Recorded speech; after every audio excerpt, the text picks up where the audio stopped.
Grab yourself a seat and keep those hands in the vehicle at all times. You're about to be taken on a ride through the untamed wilds of internet role-playing. Observe them in their natural habitat. So you head out. You know that would be funny! I didn't know there'd be consequences! Enjoy the splendor of their spurgery. Felix, who is the lion faunus, And feast your eyes upon the questionable creations of internet randoms. Actually, I've never DM'd before. This is the Supernova Safari.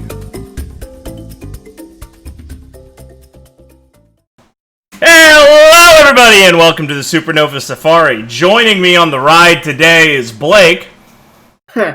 Your RWBY puppet master. Ben. Hey guys, I got a game up and running, $15 a session. Come on, join. Liam. I missed the Grimm Campaign already. And Noah. Listen, guys, this episode is my personal property. Any attempts at pirating will be met with punishment via Yang. I will tell her you pulled some of her hair. You have been warned. ... Alright, everyone. Welcome to the first Variety Hour episode of the Supernova Safari, where we will be covering a general, just scattershot of content.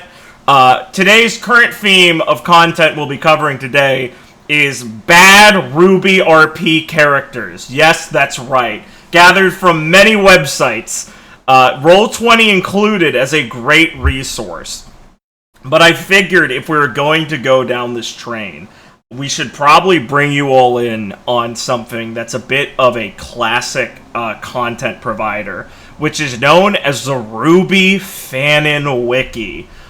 I'm sure you all are very familiar with me dragging this bullshit up.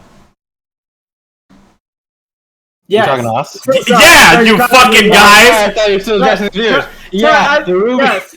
the RWBY Frog fan in a wiki is an sandwich, abomination. Bang. Those are all fan wikis. Yeah. The One Piece fan wiki is infinitely worse. Yeah. Yeah. We had awesome. Let's have debate. Kitchen debate right now. The RWBY Fanon Wiki is a website that I'm pretty sure gained its most popularity from, I would assume, early, maybe mid-volume 1, depending on when there were enough people, like, hankering for a resource to go towards. And I would say probably fell off of its super boom popularity around the time of, like, Volume 3 into Volume 4. But I still know there's enough people making new pages once in a while to discover there. So this is a wealth of content that does have that tinge of that really early RWBY sort of, I literally have no idea what the setting is, but damn do I want to make a character for it, like, attitude in these characters. And I must say, if you see your character featured here on the podcast, reach out to us. Yeah. Now, once again, our classic disclaimer, now that we're moving on to new topics. Now, obviously, there's a lot less of venom here than in the Grimm Campaign, since I just want to laugh at people's really weird characters they decided to put up. So don't expect such harsh cutting critique. Generally to be assumed, anyone we're going to actually cover here is probably not something that I can really point at and go, well, here's what you could do better. This isn't like let's look at some characters and rate the good and the bad. This is, I'm just gonna find dog shit to show you, and we're gonna enjoy the ride. There might be there's some quality out there. That's not what we're gonna be looking at. Yeah, all the good ones he's not gonna cover because he stole them for his RWBY game. Oh no, dude. Fantastic way to start this off, Liam, because all I'm gonna say is don't look up Clairmasaur. Fantastic way to start this off, Liam, because that's something of kind of relevant to our first subject. So, the first subject I would like to start this safari trip off on is a little character named, in full name, Oh, Jesus fucking Christ. Noctum Ambrosious Caeruleus, original name Tiratius. Rule. Just an absolute nightmare of a name. I will be providing us all here with some visual content to guide you guys along, and I will probably... Yeah? What? Thank What'd you say? I said King K. Cruel.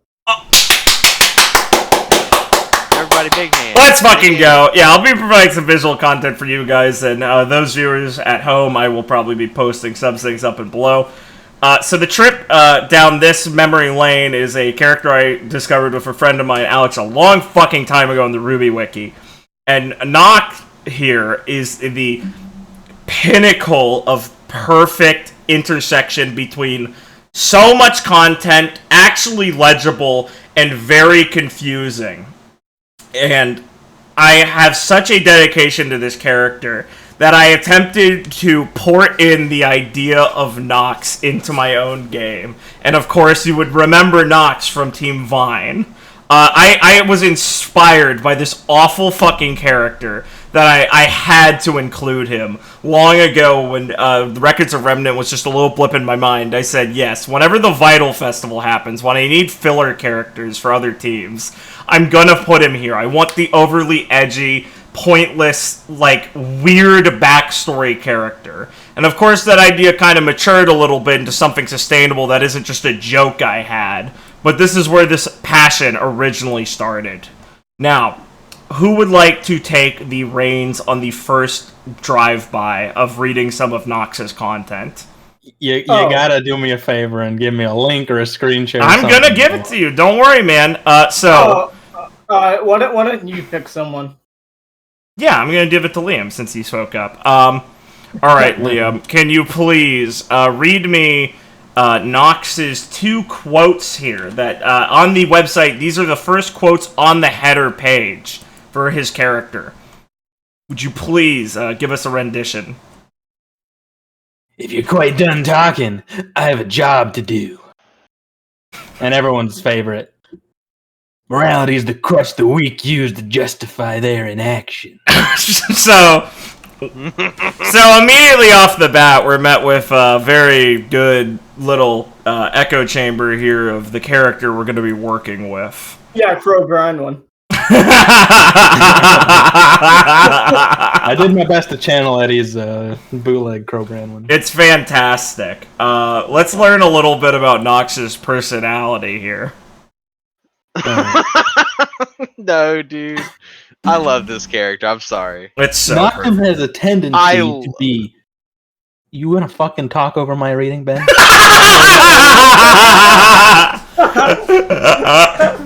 Fucking watch yourself. Here we go. He's gonna extend it 10 minutes and then complain that we went to. Oh shit! Ben's complaining. Someone's complaining and making a long-term joke. This is based. Ben infected us with the Wallachia parasites, and now we've killed our own language here by letting this continue. Well, see, this is the podcast viewers finally getting to see us interact with each other more instead of interacting purely with the Grimm Campaign. Yeah, we actually filmed each of our parts differently for the Grimm Campaign. Please fucking continue, Leo. We all did our script reading separately.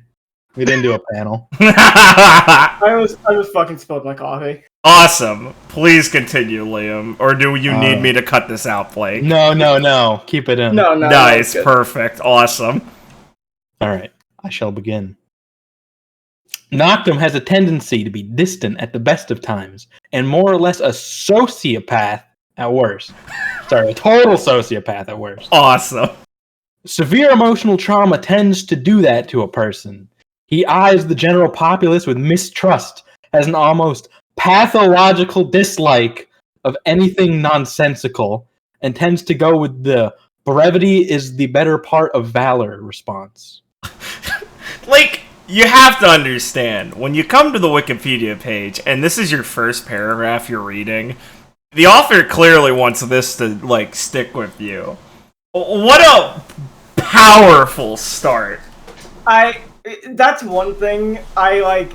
One day I hope to truly just put my character up in the wiki and like go back through all the episodes and like think of choice, like look for choice quotes that really surmise my character, or like don't, but like I put them on there anyway. the entire.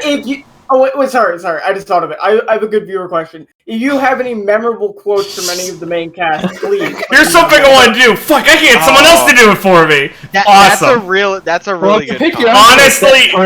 Honestly, it's a great question if there's any that stood out. But that is one of the funniest parts of this wiki's culture that we notice, is that it is a popular thing to leave those character quotes at the top of your character page. And you better fucking believe that's how I filter through a lot of characters to see if they're going to be interesting to read. And when you're left off with the double header of if you're quite done talking, I have a job to do, and morality is the crutch the weak use to justify their inaction, you know we're fucking in Ow the Edge, Shadow the Hedgehog tier. But I apologize, we're nowhere near done displaying Nox's based personality. Liam, pick it back up again if you don't mind. Sure. That isn't to say that Noctum is a total hard ass. There are times where even a workaholic knows that it's time to relax. He generally likes music and gentle sounds, which contrast greatly with what he hears during his occupation. If I may step in here... You motherfucker, you think you can do it too? No, I'm saying we have to be able to speak up during this shit. Of course. I want to point out, I really like shit like this, where he's just like, maybe saying music is, like, too boring, since I'm not gonna give him any substance. I'm not gonna, like, say this kind of music. What's another things? Gentle sounds. Noctum just, I guess, listens to, like, ASMR haircut videos. Like, birds resting and kind of cooing. I'm just imagining ASMR of, like, Felix just, like, lightly tapping his antlers. Like, what the fuck is a gentle sound that, like, you just would listen to? It is such like I'm fucked, I have no idea what to say, but I wrote the and I'm too far back to go backspace. Let's buff this shit up. You have to give them something. Right, yeah. Alright, sorry, go on. Alright. He drinks as well, though it's generally excessive. Family is important to him. Growing up with a single brother and having most of the adult figures in life picked off leads... Jesus, all of the adult figures have been murdered. Jesus Christ. Having most of the adult figures in his life picked off leads him to cherish what he has. He is extremely frugal, only splurging on 2 separate occasions. Ever? Ever. 2 separate occasions. Viridian? Yep. First one, ice cream. How did you remember that?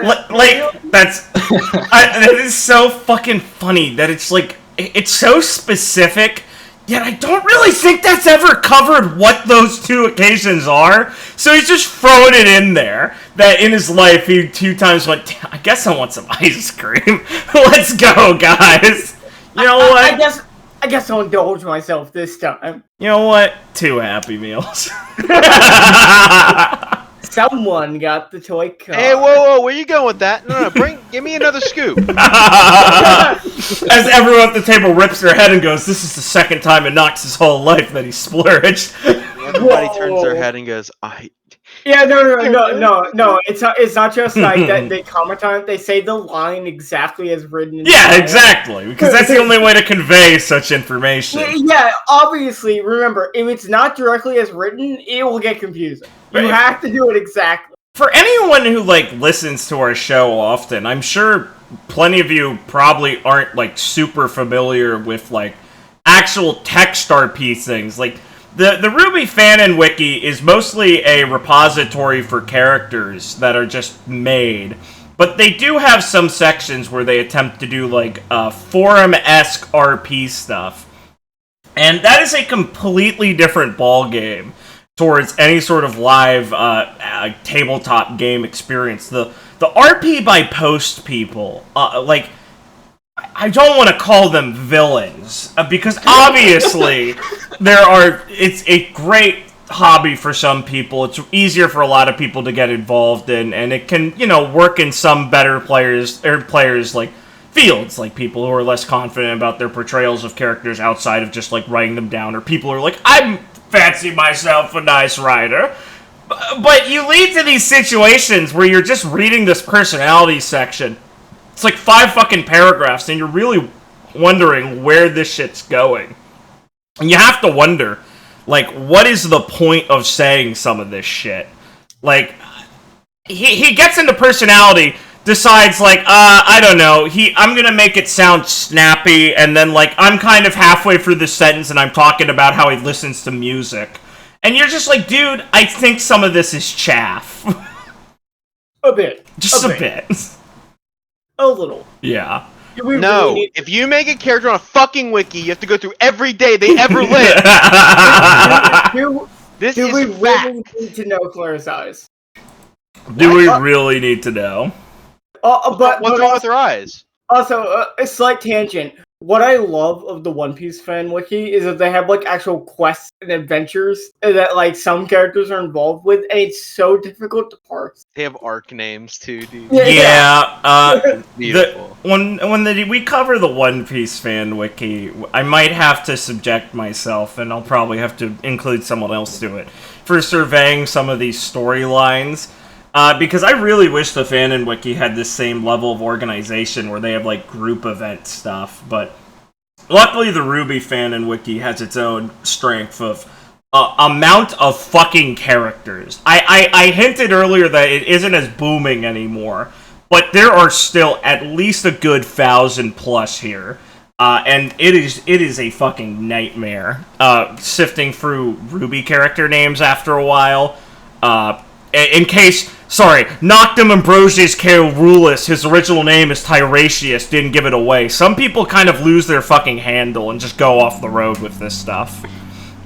Now, wrapping up the personality section. I know there's one more sentence, but it's kind of pointless. I'll just deliver you the next one, Liam. And we will continue on past this part. Alright, at least that's when he's off the job. When he's on it, things get much, much worse. He becomes more machine than man. Morality is shoved aside for practicality and cold, emotionless logic. Awesome. Has the guy being described up till now not been? Yeah, I love it's that. It's like they described Pike Wright. I love that. Logic, Pike Wright. God damn it. We're starting off so fucking hard, and then halfway through he's just like, I could go deeper. and that's him on a good day. Holy shit! That's powerful. That's so fucking strong. I love it. You gotta commit. Mm-hmm. It's fucking phenomenal. Sorry. His power level is impressive. Alright. Each and every move made has some thought behind it. There's always a purpose. Almost nothing is inexcusable for the completion of the mission. Arson, murder, intimidation, vandalism! Yeah, that's the job worst. done. It works. The ends justify the means. He has to one, not only say do anything for the job like 5 times in one sentence, but he beautifully ends off that with vandalism. I fucking cannot handle that list. This is one I always go back to where I'm just wondering, like, one, like, why the fuck do you put this in this order? Arson, murder, intimidation, vandalism. I feel like you scrabbled it up a little bit. You're supposed to go, like, ascending. Yeah. Like, where it gets worse. You're not supposed to end with fucking loitering. Yeah, exactly. I just want to comment on the whole thing generally for a second, as, like, he's describing at the beginning. He has no wasted movements. His swiftness with the blade has no delay. When he fights, he puts thought into it. Oh, shit! Nothing is inexcusable. Child trafficking? Jaywalking? This guy's fucked up! You get to this point with a lot of these when people try and impress you with how they write it, where it loses kind of the, like, logic and becomes, like, pointless sounding, like we're talking, where it's like, oh my god, it's so expressive to describe how he fights. When, like, obviously you want to look like you put effort into things, but sometimes, for your product, it's better to be succinct and say, He fights like a machine, practiced and careful and professional, and is efficient in everything. And instead he has to be like, every move made fought. There's always purpose. Nothing inexcusable. It's like, bro, like, just calm it down a little bit. This isn't prose you're writing. That reminds me of something I listened to recently. Let me try and recall. This is where they go to make empire. Let's go back to the Eddie school of bish bang bang, an awesome team attack. Yeah, well, I think a common theme with most of these we'll go through is that restraint is not anybody's strong point. Yeah! Including ourselves! Oh yeah, we don't fucking go by that rule. Have you seen my fucking game? Alright, please, Lube. We're almost here. In most scenarios, as anything involving forced sexual acts by either gender is ... frowned upon heavily. That's it? Just frowned upon? No, heavily. I'm sorry, please follow up on that next. Much does not like it. To even mention any desire to do so can and will result in an assault by the winter wolf. That is Nox. That is one of Nox's names. I know. That's literally Why is it being established as fucking... That's literally like when I went the green demon himself. What Nox thinks you're thinking of fucking touching a boobie, he will murder you. I fucking love this. We're gonna touch on this in a minute here. Can I say something real quick? Please.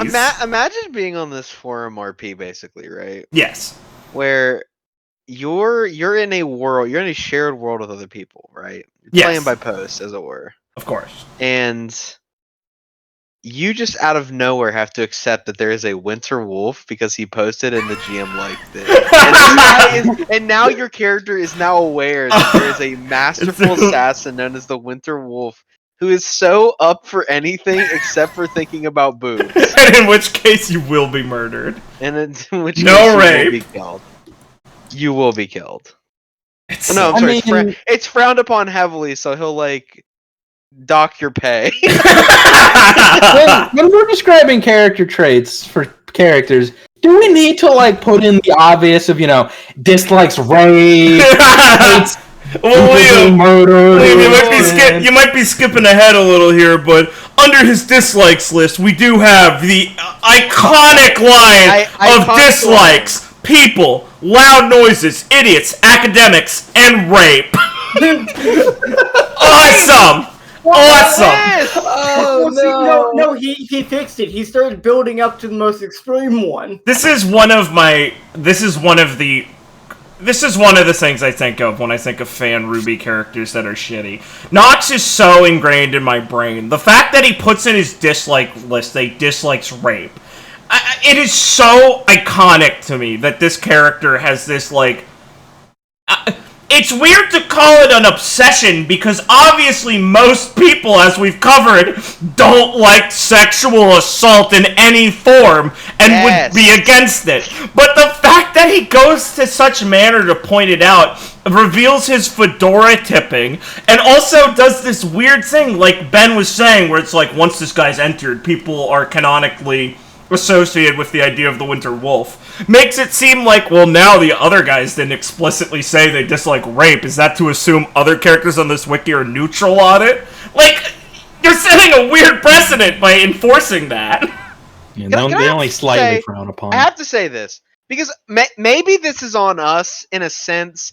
Maybe he did play-by-post and he's earned all this shit through play-by-post shit. Yeah! But it seems like every created character isn't like, I made a character and I will gain notoriety. They always just have it instantly. Yes. Oh, yeah. They're always a badass. Every time. It is a big symptom of this wiki that people have to establish themselves very strong. Not necessarily always just literally within, like, combat capabilities. But like Ben said, this legacy they have, or this, like, importance. And I I don't find it necessary to make every character start as with the level 1 fighter farmer mentality. I think to an effect you can utilize things like this well, but the fact that it's so widely perpetrated makes you just kind of roll your eyes every time someone starts to roll out their backstory of being adopted and trained as a psychopath murderer because they had to be. It's unironically, like, if Blake made the same character, Clara May Sora, and I made Felix Prince, except he's a total badass assassin that's killed 1 billion people, and he's only going to this school because you know, it's just something to do on the off season. Yeah. Yeah, it's a cover or some shit. That's pretty cool. It really ruins the suspension of disbelief to have these characters on the same level as other actual reasonable sounding new student applications.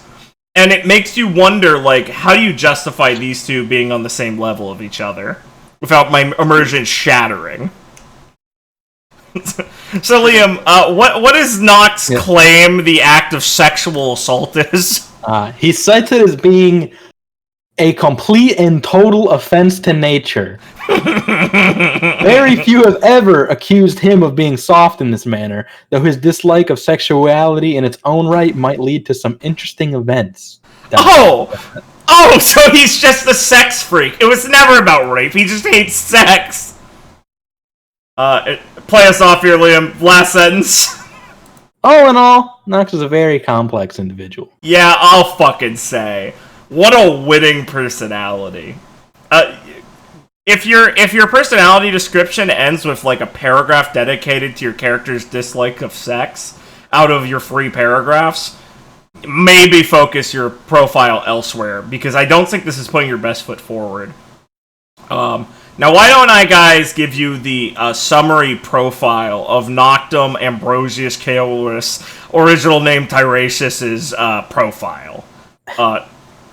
So, the boy himself is age 18. Oh, I should preface this. The RWBY Fanon wiki here has a general standardized profile header thing at the top of each page that people fill in, with a number of categories that are range from fucking worthless information to information that is expanded upon down in the actual profile. So we'll be running through these real quick here. So our boy Nox here is age 18. His title is the Winter Wolf. His alias is Winter or Nox. Okay. So we're at 3 now. Alright. Yeah, Winter. Not saying that you can't have this, but if, like, the show you watch that you're basing this off of, one of its, like, 10 characters that matters is named Winter, maybe don't. Maybe back off. Maybe don't have a character named Yang. I'm just saying. Like, come on, there's a lot of names out there. But his nickname is Noxy. Parentheses, only one person calls him this. Close parentheses. It's never fucking addressed. Yeah. I mean, at least you brought it into your own hands. You can read it into it. Yeah, thank you. I hope for eagle-eyed viewers to peek on what details I made sure to incorporate. His status is active, which I presume always means live, like living. Weird thing to include. His color is midnight blue, and his gender is male. Now to some little more exciting bits. His traits. Nox is a faunus, he looks human. Okay. Wait, he's a faunus? What is his faunus trait? Wait, I didn't remember he's a faunus. Yeah, he's a faunus. I really don't want to spoil his faunus trait till we get to it, but let's just say it's his wolfish good looks. Oh no, he's a wolf penis. He's right-handed. Awesome, thanks. I needed to know that. He is a slightly tanned complexion. Let me just really quick. Oh, we have character art. We have multiple character art. Slightly tan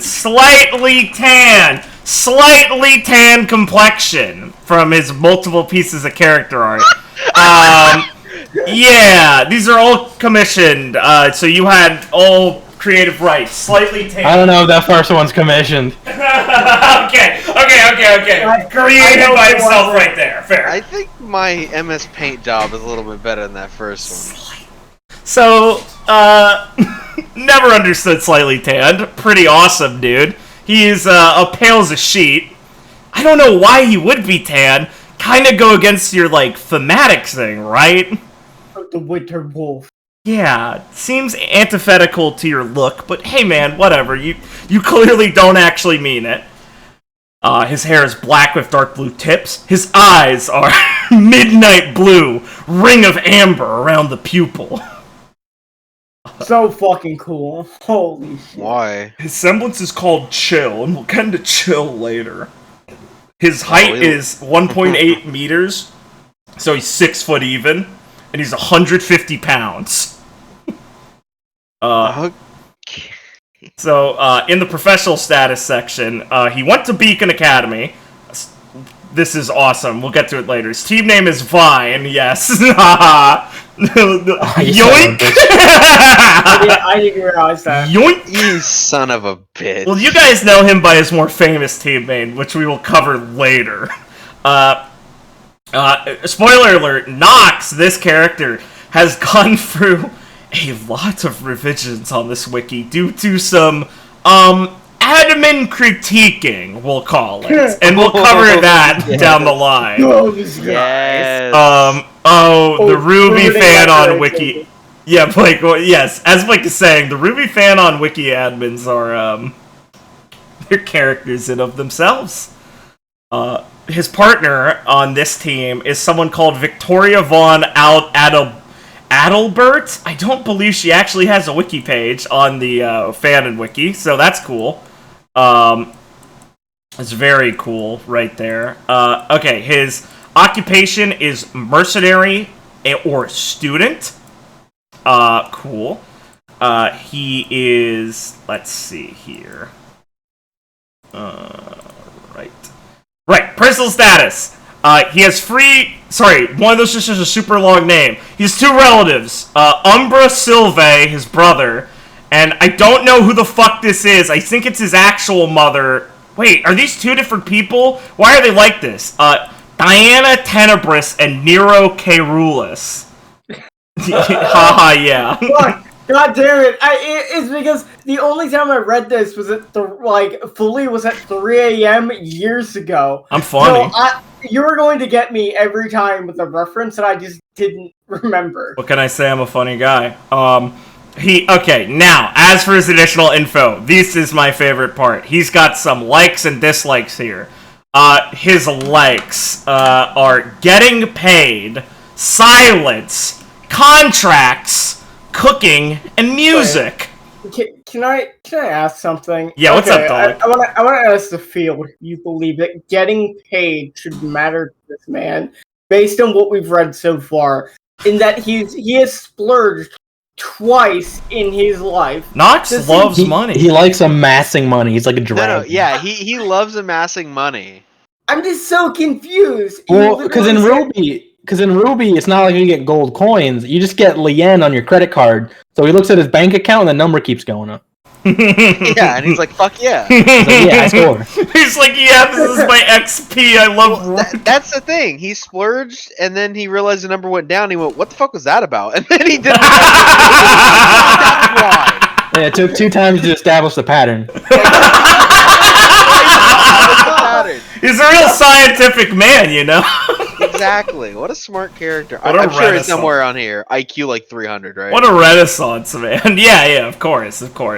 I do like that he also put silence and music in his so he's real fucking moody. He can't make up his goddamn mind on that. Like a quite. Sometimes I want a tranquil whale sound. I know you touched on this a bit, but likes music is just the fucking most phoned in awful thing. It's so pathetic. I'd like music. Yeah, that's fucking cool, buddy. Everybody likes music. What type of music? What music do you hate describes you much more than music you don't. Exactly! And it's never, you need to build off that. Like, if you want to say your character likes music, it's like, that'd be like, oh yeah, I like sitting down. Like, maybe what you mean by this is in your head you thought of once how your character puts on headphones a lot when he thinks and he's staring off at the sunlight remembering his dead parents or something. But if you don't write that, you just look like an idiot! Maybe you do. I love filler likes. Cooking is definitely another filler like. 100%. This is another thing people do. I want my character to be like, have a cool trait that's friendly and nice and will get him a girlfriend. It is cooking. Everyone does this shit that is like just, I need something new. And they throw it in there and they don't support it. I fucking hate these filler ones. Don't worry, and in the dislikes we have more filler dislikes. We have dislikes. People. Awesome. Loud noises. Idiots. Academics. And of course, rape. I don't know why he hates academics. Can I ask that this guy literally has the joke that we make all the time of ow my ears. Yeah, my ears. I hate loud noises. My ears, you're hurting my ears. Like from the description, I would presume Nox has some form of developmental disorder or autism or something, where he's like he doesn't like people or like crowd things. He hates loud noises and stuff. No, it's not because he has autism. It's because he's really cool and brooding. It's because he's really cool. Everything about this is please. No shame in being like, my character is literally the brooding anime OC. Yeah. I was going to say, there's a very strong overlap traditionally between characters having autism and then being super cool. I always feel like people don't know how to have fun when they write these characters. No. Oh, I bet they're having fun. I would love to play an edgy, brooding anime OC in a game. Oh my god, that sounds like the best thing ever, to be this fucking edge cranked and just play into, and just unironically play into the fun, and just be cheesy as shit. But I don't think these people appreciate how fucking their sincere like and love of their Shadow the Hedgehog can be fun. They are sitting here going, fuck yeah, dude. But they're not, enjoying themselves enough. Okay. Any more thoughts on his immediate dislikes? We want to, debate rape. I got something. Yeah. Who do you guys ship Nox with? Oh, all the time. What's her fucking name? In the main show. In the main show. Yeah. In RWBY. Who would you ship Nox with? Yeah. Okay. Let's see. We're playing shipping wars. Big braining. I ship him with. You know what? I take it back. You can do our game too. Fuck it. All around, baby. I ship him with RWBY personally because I think she'd be a really good influence on him. If she had a character. Oh my god, they'd make a cute couple. I know, it'd be base. If she was like a real character and kept to her ideals, and Nox would always be an edgy idiot, it'd be like, yeah, base. Sunshine and darkness, bros. I love Final Fantasy VIII. Let's go! This guy wants to be Squall so fucking bad. Then Arasha would be a pretty good pair. Having a Rostra? Shut the fuck up! You son of a fucking son of a bitch! Hey. You know what? I got him, bros. I think him and Phoenix would be great together. Yeah, easy, yeah. I want my big Bora lion to pause his neck. That's because you just ship Phoenix with Asher and they're the same character. A really funny one would be him and Naboo. Him and Neb.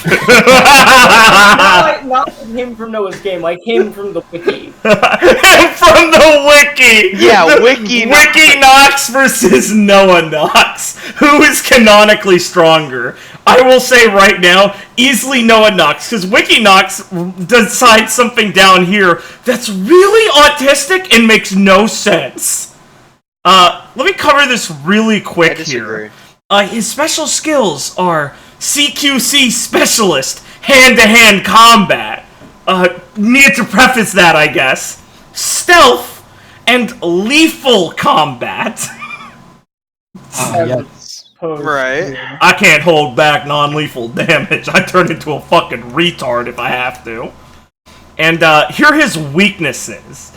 This is a great section on this wiki, because you see people really fucking flounder to figure out how to explain this shit. Wait, no, here's the classic. What is my character's weakness? He's just too cool. He cares too much. To quote Ben, he cares too much. Don't take my joke. So his weaknesses are no prior schooling. Awesome. Long range. That's why he hates academics. Because they try and teach him He things. didn't go to school. I fucking hate these teachers trying to tell me how to read and write. It sucks. Oh no, dude. You can't tell me what to do. Oh, marine school sucks. Come on, Ron, let's get out of here. Dude, no one's gonna know what you're talking about. Yikes.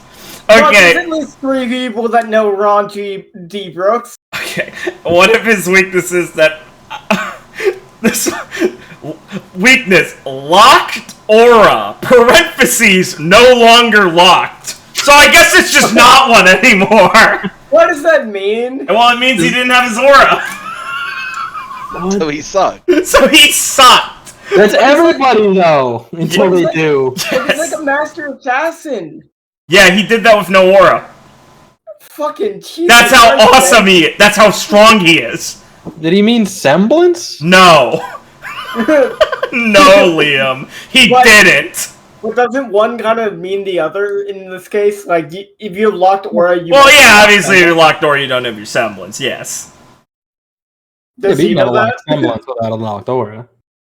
Well, yeah, no. No, yeah, like you could have like your aura and be shielded without a semblance. Yes, It's like a rectangle and a square. Exactly. yes, but no, he just means aura, not semblance. That's how badass he was, dude. But don't worry, as it is in his weakness, that's not even a problem anymore. So why is it in the fucking weakness list? I wonder if it was there from like the absolute first iteration. Oh yeah, Like, it was. No, I've looked back on some of those. And of course, his last, most crippling weakness. His cold outlook on life. Okay, I'm just gonna say, a character's weakness is not real if it's like, hey, I'm just kinda edgy. Okay. No, Ben, we were moving down to Nox's physicality. Would you please start us off here? Oh my god, I have to read the backstory. Oh, you're gonna get some. Don't worry, buddy. No, dude, Ben, I'll be providing some of Alex's edited note versions for extra viewing pleasure. But you still shout have out, those. of course. I have a fucking gallery from when we first read through this.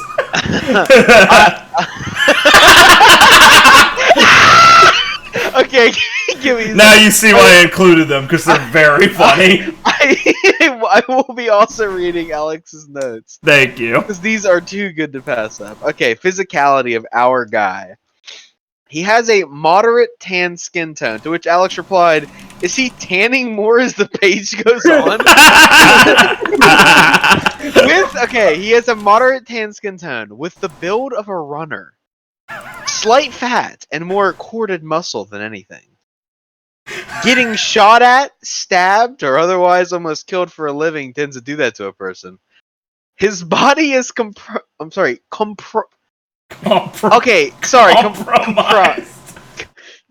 Oh my god! No, that's compromised. His body is compromised. His body is among us. Sus. This next part's sus, don't worry. Don't worry, we totally released this video. We made this video and Among Us just came out. We're definitely not losers. Listen, this guy has a muscle and 5% scar tissue. Hold on. Parentheses. I know it doesn't seem like that much scarring, but 5% is actually quite a bit. And then Alex replies, yes, holy shit!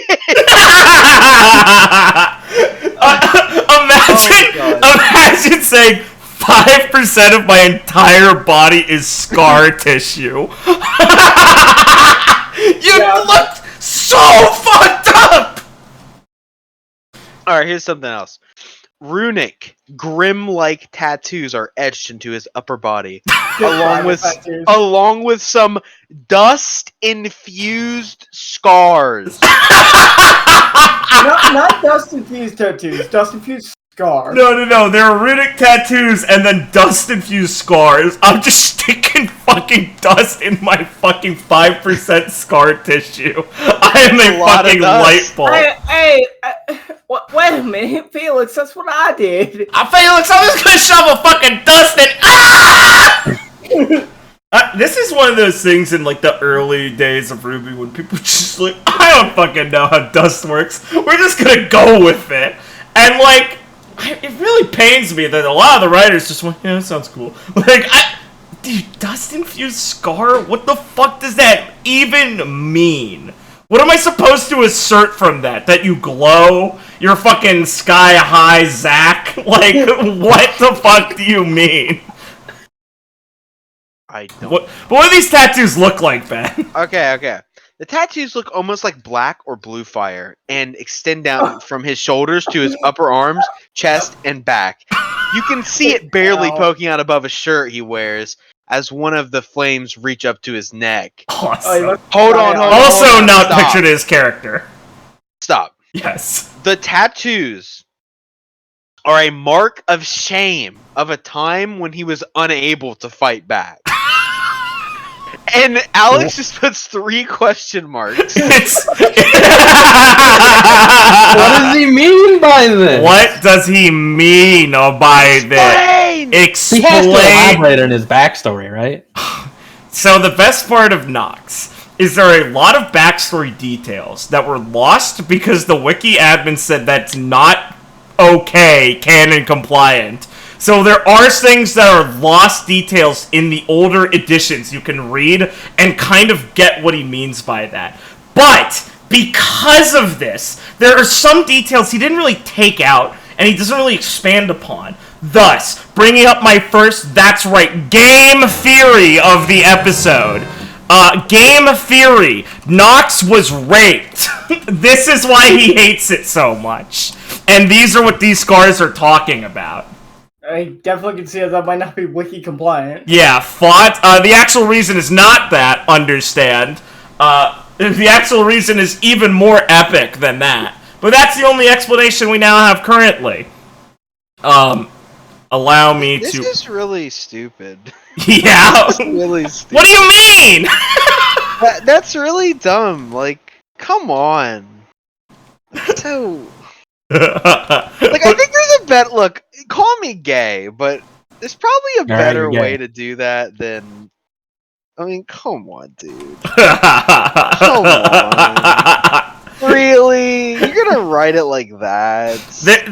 The joy I get from seeing people on the wiki, Nox does this so much, where they are writing this in the formatting section, because the history takes place below a lot of the details on the wiki. I think it's still in front of like the weaponry and semblance shit sometimes, but they put it down, so a lot of people get cheeky and refer to things ahead of time in the descriptions to kind of tease you and get you excited.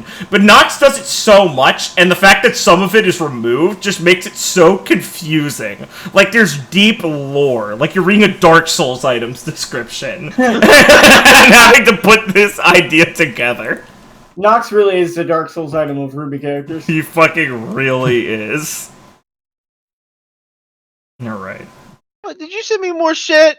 You're not done, buddy! Yeah, continue! Oh, fuck me! Okay.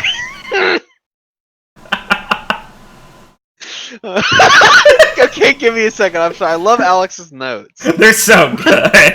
They're very funny. Okay, Nox looks like a young adult male. To which Alex responds, K. He's around 20. The 17-year-old...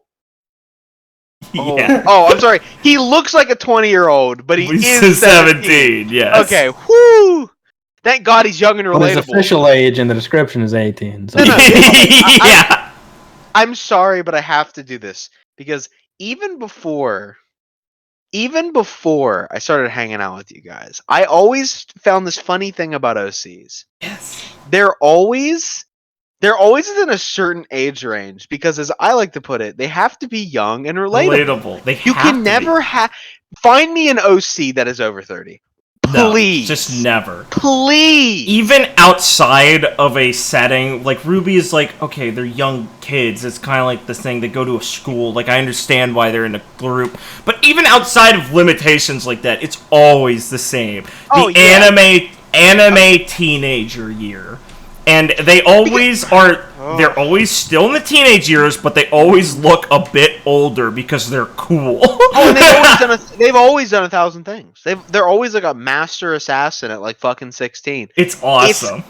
Without a doubt, dude. It's always the same shit. And it's basically taken for granted. Like, they're just like, yeah, of course he.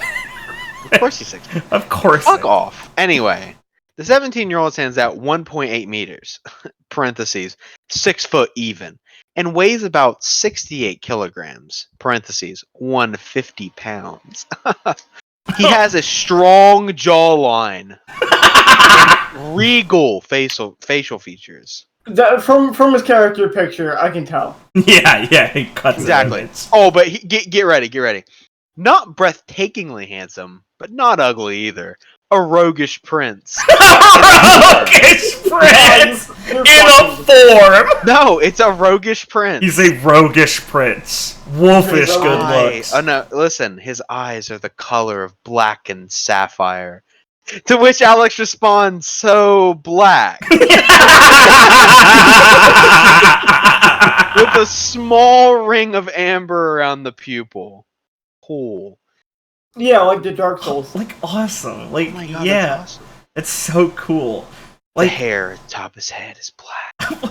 Stop. Why do they type like this? The hair atop his head. Why are you typing like that? It's the same thing when they're like, the 17-year-old stands at, like, bro, don't fucking make it so awkward and weird sounding. Write like this if you were just...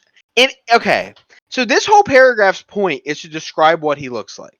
Yes. You don't need to get cute when this is not in a story. This is you describing what the character looks like. Give me a stat block. Give me the information. I want dotted notations of this height, this. This is physicality. In personality, yeah, you can write it a little fancy, but if you keep doing it, you sound like an asshole. But to fluff up the physicality, what is your fucking problem, dude? Chill. Give me the info. It's like you're giving too much info, so I can't even like actually imagine anymore because you're spending too long describing an easy piece. It feels like you're jerking off.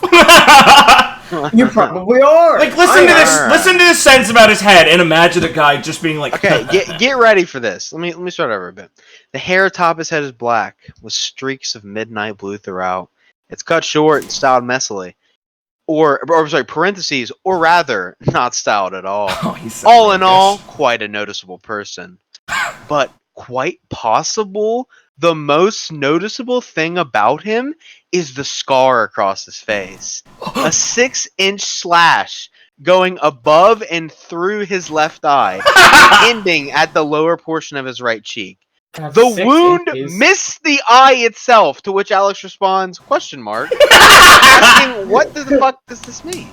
Yeah. But he says that the bone stopped it. The bone stopped it from reaching the eye. You know, that bone in front of your eye. Can you all touch your face? Listen to this, too. Can you touch your face and touch, like, your left eye? And try and figure out what the fuck he means by the bone stopped it if it's going across his face. Wait, hold on. Let me retract my hard carapace. Your exoskeleton. You guys aren't insect people? Yeah, you guys don't have a fucking cool retracted shell? What the fuck, guys? Oh my god, there's more! You're goddamn right he is. Oh my god, okay. Dressing in what he calls casual but conservative. Nox is rarely seen without a hoodie. A long sleeve, mostly dark blue. I can't believe that it starts with what he calls. This is like throwing in quote by Nox, casual but conservative, fucking followed by Haymaker. He's rarely seen without a hoodie. Awesome. Does Nox strike you as a person that is boasting about his appearance? Absolutely. Like, who is he saying this to? I don't know, himself in the mirror. Probably the one who calls him Noxy. Oh yeah, it's casual Okay. but conservative, babe. A hoodie is not casual but conservative. I wonder who he's voice No, acted it kind by. of is. It kind of is. Conservative would imply that it doesn't show a lot of skin, in a sense, right? Yeah, I guess. That it covers a lot, and casual is like a hoodie. Nox doesn't show knee. He doesn't show any. He doesn't ankle. like that because he hates I mean, Because he hates his 5% scar tissue gargoyle skin. he does have gargoyle skin. He doesn't show his ankles. Because that would be exposing himself to the He world, doesn't and show he's his peg leg. See, he's guarded, so he doesn't want to expose his body to the world. It's Exactly. symbolic. It is symbolic. Underneath that, he usually wears some type of t-shirt, darker colors, usually V-neck, and pants, jeans, or black dark blue slacks, though he always has combat boots on, generally with some kind of knife in a sheath. The amount of vagueness in this, usually, sometimes, a kind of knife. Don't make fun. The combat boots stay on during sex. I'm glad that he Sex, Liam, is like a we Power never Ranger. this, he never has He that. is like a Power He Ranger. wears... listen, I know in RWBY everyone has a color. Yeah, you color coordinate your clothes. And I know that like you're gonna be like, well, Ben, RWBY wears some type of red all the time. It's like, I guess, yeah, but I mean, does your character always have to wear? There's Like, something to be said about going literally- too far with it, easily. Because it is very easy to start describing your character as blue this, blue that, blue this. But like, I think it's funny in like a show, like okay, in Power Rangers, it's kind of cute, but in this, it's like I don't know, dude. It's kind of like I don't know. Maybe I'm a hypocrite here. I But think you are a hypocrite, Felix Prince. And your purple hoodie. I never said it was purple. You did. Shut the fuck up. Oh well, surely you have proof that I said that. So Yeah, season volume 2, indignation. episode 1. Fuck you. Oh, if you don't have the clip right now. I would like some hard evidence. Anyway, let's get back Our to viewers this. will know who's lying and who's true. Exactly. They'll know who's the true G. Anyway, the only accessories, he spelled accessories wrong, by the way, Nice. he has is a blue wolf pendant necklace given to him by his mother figure. The neck piece is slightly feminine. To which Alex responds, wolves are feminine? But he treasures it like nothing else. Even if it is a girl necklace. By neck piece, I thought he meant like everything besides the pendant, like the Yeah. the like wraparound part. I Sorry, see I don't know jewelry I see that terms. the artist here has rendered the neck piece of this feminine necklace. Yeah, I can see what he means. Pretty fucking cringe, dude. That's A just girl like would Cooper. wear that. Whatever. What does he mean Alright, by this? and a pair of metal bracers, the way he dresses, even casually, is used for combat. The hood helps disguise his face. To which Alex responds, yeah, don't let the Grimm see your face. The bracers add extra uses for close combat, and the combat boots allow him to deliver brutal kicks and stomps. My Timbs will end you. My Timberlands will end this quickly. And just to finish it off, a very short piece, but very important here. Holy shit. Oh no, dude. Okay. Nox stores his main weapon in an X across his back due to a harness or magnetic straps when wearing his combat outfit. The tech knife, to which Alex has underlined it it's 4 times. Yeah. Underlined it 4 times. It is capitalized. The tech knife. Knife is stored on the right hip in a sheath.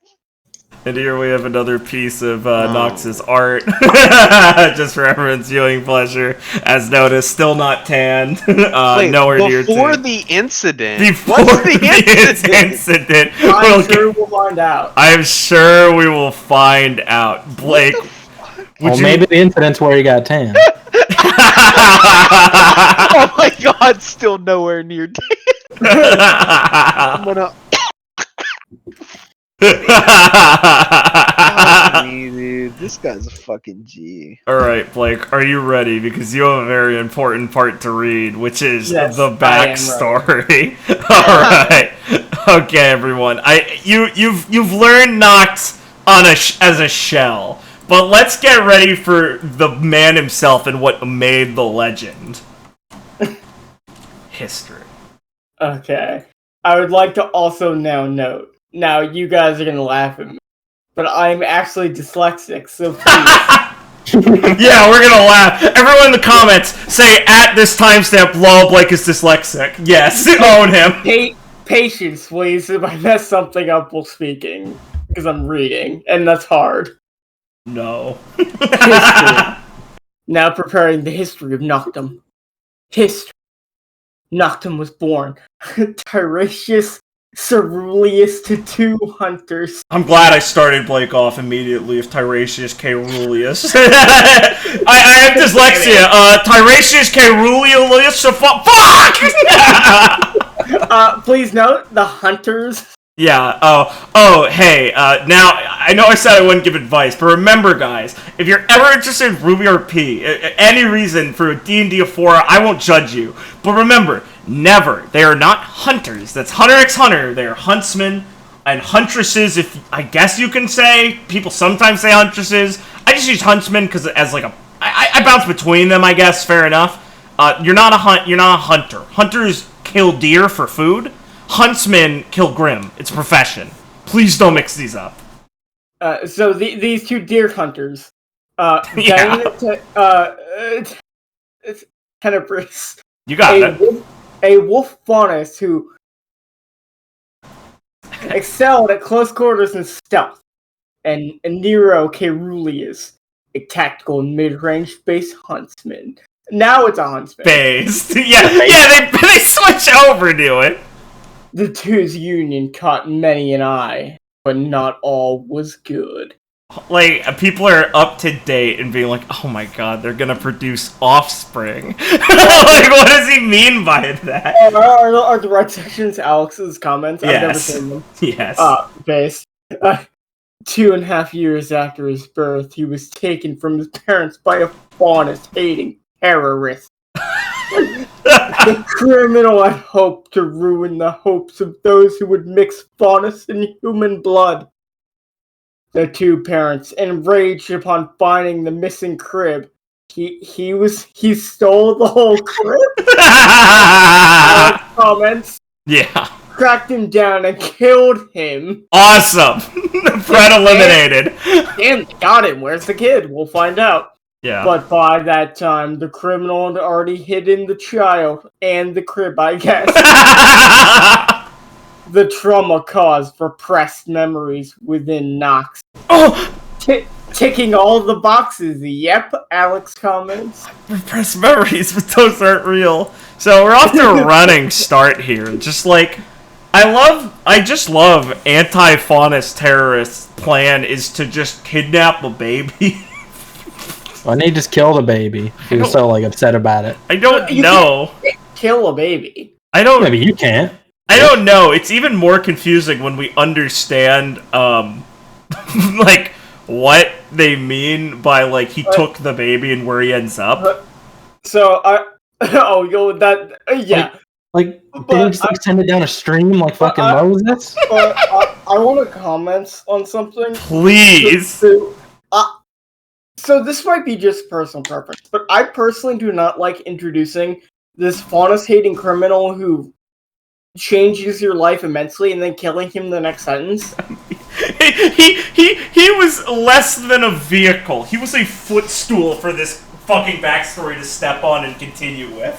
This is so little thought given to it. He's just like, I need to get to point A to point C. What's point B? Just a guy.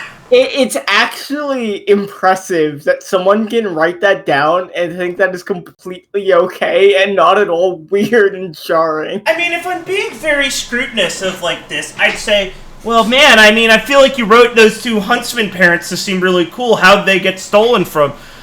Maybe you should make this guy like a fucking cool character in your backstory. No, he's dead already. It's fucking awesome. Like you'd imagine, like traditionally, say you were doing, you had to go with this setup. Yeah. You'd make the huntsman parents like competent, but then this guy's like a big deal, and then like he trains the kid to follow him in like some kind of fucked up villain role, and like that would be more interesting. But it's also really interesting where it's going, I'm sure. I just like that he's just fucking immediately murdered. They just kill him. they don't arrest this guy. They just gun him down. Like I would like to assure the viewers, literally after the sentence is introduced, period, he is dead. He's fucking dead right off. Yeah, fucking cool. Holy shit. Power speeding through this shit. What a great guy. Alright, let's keep it going here. Yeah. I can't wait to see Blake's reading voice deteriorate the further we go down. Oh yeah.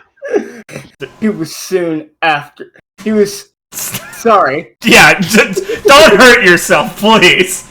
He was found soon after by a nice woman with unusual green hair and chrome eyes. Alice comments, I'm not sure the writer realized that this is important law. Like, immediately, I have to question, like, oh, so he just, like, put the baby in a bush. Someone just finds Knox in a bush or some shit. And we'll learn how. Yeah, the parents are like, shit. Oh, the parents gone. Oh, the parents are so much more incompetent than that. Get ready. She had a 7-month-old child who would soon become Knox's brother. She had given him a name, Noctum Ambrosious Caeruleus, because he reminded her of her two former friends, who ironically were his parents. Alex's comments are straight up caps. What? Which is awesome. Imagine being so up your own ass. I love that plot point. Not only does he actually get the name of his parents coincidentally, it's because the person who finds him knows who they are. And it's like, oh, we're friends, yeah.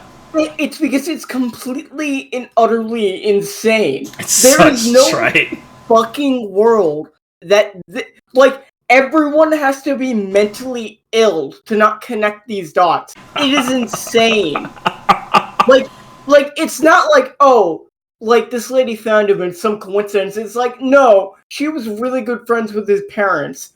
What? Awesome. How did she not, did they never, I don't know.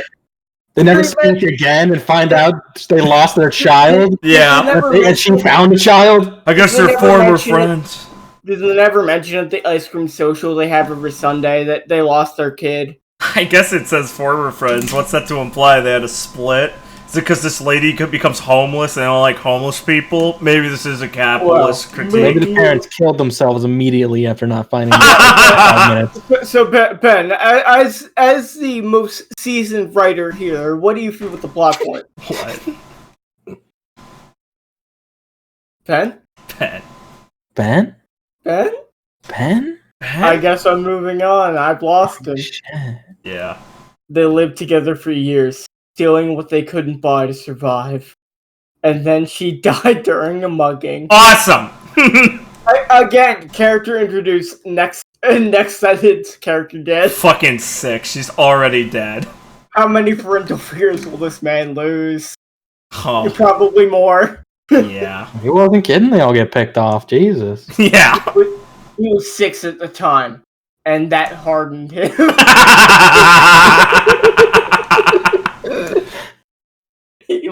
He lost his mother that found him in a bush.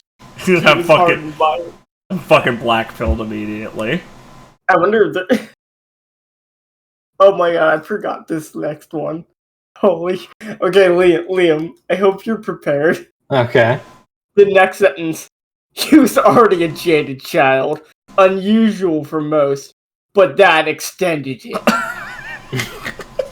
At 6, he was a very jaded child, but this only made it worse. I love it. He just has to say the same fucking sentence again. Oh, it got it made him tough. Oh, it really made him tough. Oh no, he was actually already really tough, but this has made him tougher. God, he was so cool. At 6. Yeah. God. Damn. I like how they never mention the woman's name either. That's how insignificant she was. She doesn't give a fuck. Yeah, she doesn't fucking matter. She's a vehicle to name him his last name without him knowing his parents. I wonder if we get to meet this woman in your game, Noah. Oh, yeah, definitely. Word for word, definitely. Yes. His entire backstory is word for word canon. Well, I said inspired, not copy and pasted. Please note. Well, there's a lot to be inspired by there. Oh, yeah, I love it. Okay. He was still childlike in most aspects, except when it came to other people. That's it? That's the sentence? Yeah. He was immediately distrusting. Hates people. That's why I put it down there, bros. Hates people. It's somehow a lot, and also, like, nothing at all. Well, it's very hollow points. It's very, Well, it's because every sentence is literally just reiterating the sentence before. They come in like pairs. You could literally strip out half of what I just read, and it would be the same thing. Yeah, that's exactly. Like, it's very self-indulgent. It goes over too many points, and like we pointed out, so many of these immediate plot points just seem soulless in the intention of... I gotta get to this fucking point with this idea I have. Let me use this as a delivery method. Let me literally do this offhand. Zarin was a very gruff man who grew up in a very hard environment. His dad died, which made him very gruff and unruly and very hard to get along with. But he was already hard to get along with, so it just made it worse. He liked the sword because his dad liked the sword, but when his dad died, he liked the sword even more because he needed the sword to get his dad's sword. Except he scrapped that idea once Ron asked him to look in the bath. Yeah. Here, let me pick this up real quick here. We'll bounce around this because the history section, spoiler alert, is very long. Picking up here is, the two continue to steal, which, I mean, I presume he's implying his brother, even though he never specified that. Very awesome, dude. High five. The two continue to steal, with Nox taking a protective role, so he queued tank. He would take care of assailants, okay, which Alex is clarifying means assaults, obviously. The hard thefts, things of that nature. As opposed to the easy thefts. Yeah. Wait, he introduced this character, killed her, and then is now talking about what they did before? He is talking about his brother, who is yet to be specifically named yet. Oh, I didn't even realize he had a brother. Exactly, that's the 7th. Of course he has a brother! She mentioned she had the woman who adopted her had a 7-month-year-old. So yeah. So he has a little brother. So he has a little brother, and they're, Nox is like, dude, I have higher thieving. I will handle the hard content. So his brother is doing, like, I like cake stalls, and Nox is a fucking blackjack and is beating the shit out of people and taking money. Just assaults. When it came down to fights, he was brutal and decisive. He'd gotten his first kill at age 9 and puked his guts out afterwards. But then, he'd gotten up and took a step towards the rest of the group attacking him. Yes! I need to visualize this scene. He kills a man, he stabs him, throws up, as he's just being beaten by like 4 other guys. Yeah, and then gets up. More than Eve did when she killed a guy. Jesus. That's a deep joke, I'm sorry. Maybe we'll cover it one day. This reminds me of when Ivy got her first kill. They reminds me of the time Ivy got hurt for the first time. Bros, no, that PTSD. We tried so hard. Our pure cinnamon bun. They fled. And they fled. To which Alex denotes, obviously, man, this kid puking his guts out seemed pretty tough. We should get out of here. And his reputation began to grow. Let the legend live. Let the legend live. Let the legend come back to life. I mean, I'm not out here saying you can't have your character get early kills, obviously, but oh man, get the early grinding in. But hey, do you make your is there any like guilt about that? No, he becomes an emotionless monster anyway. And like maybe that's an angle you can tackle with a level of interesting writing, but like I feel like he was trying to play it off as like it's kind of fucked up how his first kill just happened and he moved on. It wasn't like a thing. But, like, maybe make the event a bit more specific and give me some headspace action on what's going on here. But, I also want to point out a great part of this backstory is that it's very schizophrenic in how it describes things. You have to really keep up with it. Smash cut to, they once came across a group from Beacon begging for food. The hunters turned them away scornfully, to which Alex notes, wait, who was begging? So I guess him and Nox, or Umbra, were begging. This repeated several times until Nox stopped asking. He began to hate the, quote, saviors of the world. Stop if you need any help figuring out what the fuck we're talking about. Is that what people don't refer to huntsmen as the saviors of the world? Well, Nox does, apparently. He has that reverence. Nox is like, I hate paladins. They didn't feed me. Seeing them as self-righteous hypocrites, not worth the hype that came with the name. Hey. Not the word I would use. I would say acclaim. I wouldn't throw in hype. The hype beasts. The hype beasts. Whenever he'd see one, his posture would stiffen, and the male, to which Alex points out, wonder where you learned to write like this, would guide his younger brother away from what he perceived as a threat. That is awesome. I love the male. That is such a... This is what I mean. Like, a 17-year-old, blah, blah, blah. The male. Don't talk and write like that. It sounds horrific. Okay, wait. Did he actually write, like, as in the male? As in, yes. like... Himself. Like, referring to Nox. The male grabbed his brother's arm. That could rarely ever sound good. Rarely ever. Even in the same vague descriptor, if you're describing a guy, there are better synonyms for it than just the fucking male. It also just makes it schizophrenic because there's literally just two dudes in this scene. Yes, exactly. But I digress. Wait, yeah, hold on. Liam brings a good point. Potentially more if we're talking about the huntsman who could also be you male. would only use something like this if you were in a scene where like there was one guy and like or the a perspective, lot of females. Yeah, or the perspective is focused on a single character that is like across the bar. Like I noticed this figure. The man was in a cloak. It's like something like that. Yeah, and then you say the man. You would say not the male. The male. I don't know. Maybe he's just being specifically PC. Maybe that's some level of... No, you know what? This post is too old for that to matter. Never mind. He's just autistic. A smash cut once again to another fantastic just...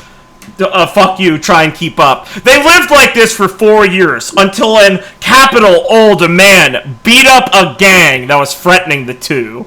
Realizing the street cred he would get, Nox set out to stealing something from him. To which Alex notes, thanks, kid. So Nox's first idea for getting saved is I'm gonna go steal from him because I need my cred. Awesome. He snuck into the man's house, avoiding all the traps. Many Alex question marks. You see, the quest for the Thieves Guild requires him to steal him from the trapped house. The traps! Why? Why? Why would stealing from an old man give you street cred? Because he's strong! Because he's old! He's cool, he's like Splinter, dude! He's old and venerated! The old venerated man. He's so powerful. The hoodlums on the street fear him after he destroyed the gang. And stole a wristwatch. It was an expensive black and green timepiece. Timepiece.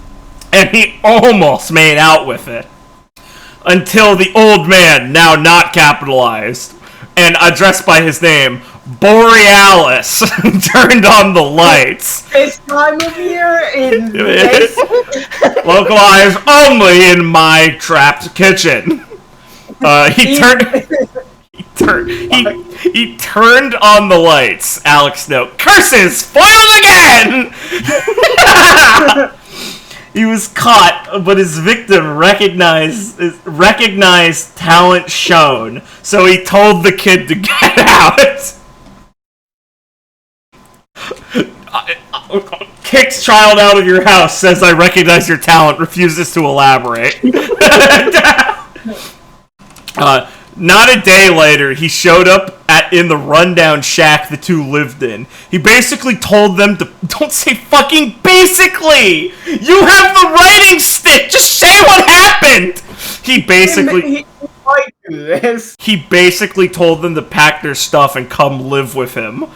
I just thought of something great. Yeah. I really wish we'd find one of these on the RWBY Fanon. That's just like a character, but it's like a choose your own adventure book, and you get to choose what character traits they have. Like, are they very hungry? Do they have a troubled past? I wish we had a choose your own adventure for Rubo.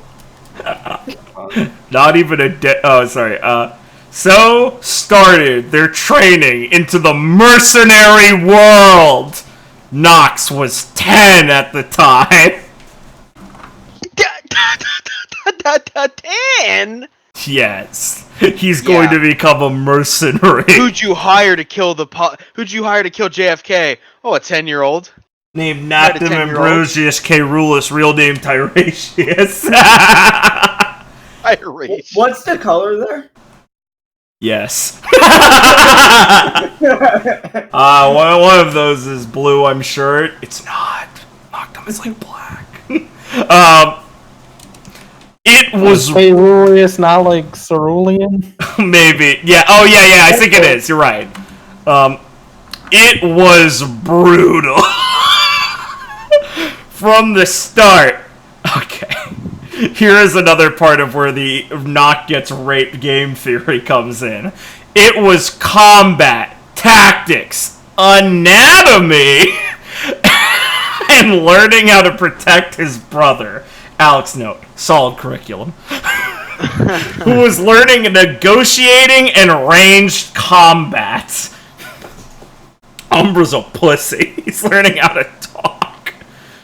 Borealis embellished on Nox's natural talent at close quarters, turning him into what he is today. 6 months after the tutelage began, he took the older boy out on a contract. It was a simple job. Find and retrieve money from a debtor, and kill him if necessary. He went... Yeah. Yeah, it's pretty cool, right? What? I'm impressed. Yeah. He went in, found the package, but the man blocked his path. Alex, question mark. So the guy has the money in here. He has everything he needs, but the guy's just standing in the doorway. He put the money together. He's just not giving it to them for some reason. So, there was no way around it. Nox killed him, period. Murdered him, period. Those are two separate sentences. It changed his outlook on how to work his way out of conflicts. Usually, he would give them several chances to leave, but at that moment, it became something darker. Something some, underlined, would consider evil, cruel, and heartless. Only some. And now I will pass this off to Liam again, as we have this quote from Nox himself. Oh boy. Let me go about my business, or I remove you and do it anyways. Badass, dude. Here we go. Oh, what the fuck? A couple months later, Umbra, who we have a note here, the brother, has he been named yet? No, this is the first time he is officially named within the backstory, even though he's been referred to this whole fucking time. I saved us the trouble of giving him the name early. Oh god. Umbra began to join in on the non-lethal contracts. Why is Umbra being treated so much different? Aren't they only like 7 months apart? Yeah. They're literally the same age. Literally, basically, yeah. Like, it's really... There's not much of a difference, but as said earlier, the old guy's just like, yeah, Nox, I'll teach you how to protect your brother. And the old guy's just like, here, I'll take Umbra out to, like, a bullseye, and I'll also see if he can, like, get deals on car insurance. That was what Umbra was literally only taught how to negotiate and shoot people. Awesome. That's all you need. The two steadily worked their way up, becoming well-renowned. Well-renowned. That's not how you spell renown, is it? Who are they well renowned with? Thieves. It's like, the renowned with. Life was good. Then tragedy struck. No. A burglar came in to rob Borealis while the two were on contract. The old man was shot right as they entered the apartment. What the fuck? Yeah, what? You can't just reuse the old man getting robbed plotline. No, but this time he's dying. Let me finish. Enraged, the brothers tore into the thief. What the fuck? Liam, here you go. You can't leave that out. There wasn't even a body left. They turned this man into a puddle. These guys fucking obliterated a guy. I thought the old man was a badass. Yeah, he's like a master thief and like murderer. He taught He was them killed by a burglar. He taught them everything they know. And once again, the unnamed bad assailant of plot progression came in, killed him, and died without elaborating. If only they hadn't stopped for that ice cream the second time he ever scored. That's why he stopped, bro. No, see, it's poetry. It's like how his parents stopped for ice cream and let him get kidnapped. They stopped for ice cream and let their adult figure get kidnapped and killed and murdered. And then they had to murderize this burglar. There wasn't even a body left. I also have to say, burglar is quite literally robbery without violence. So he's literally not a burglar. He's a robber. Yeah. How'd you get this wrong? Also, maybe he changed classes. Right Class change. He picked up a new material. From burglar to robber when he killed him. Or did the old master ever get a name? Yeah, Borealis. Maybe it was like clinical suicide. They didn't get the memo. Maybe he paid that guy to shoot him. I like it was just like random burglary. He didn't say like it was like a contract killer. No, yeah, yeah, exactly. Like I said, Blake, it's the same thing with the Faunish terrorists. Whenever we need this plot to progress, you get the fucking guy, he shuffles on screen again, kills the person, and dies. It's the same guy, I'm telling you. He's haunting them. Oh it is Nox's villain, the unnamed character that murders parental figure. This is his entire fucking life. Okay. Here you go. I like how Umbra also, nice little brother Umbra, takes part in the part where they turn this guy into a slushy or whatever. There wasn't even a fucking body left. Kill yourself.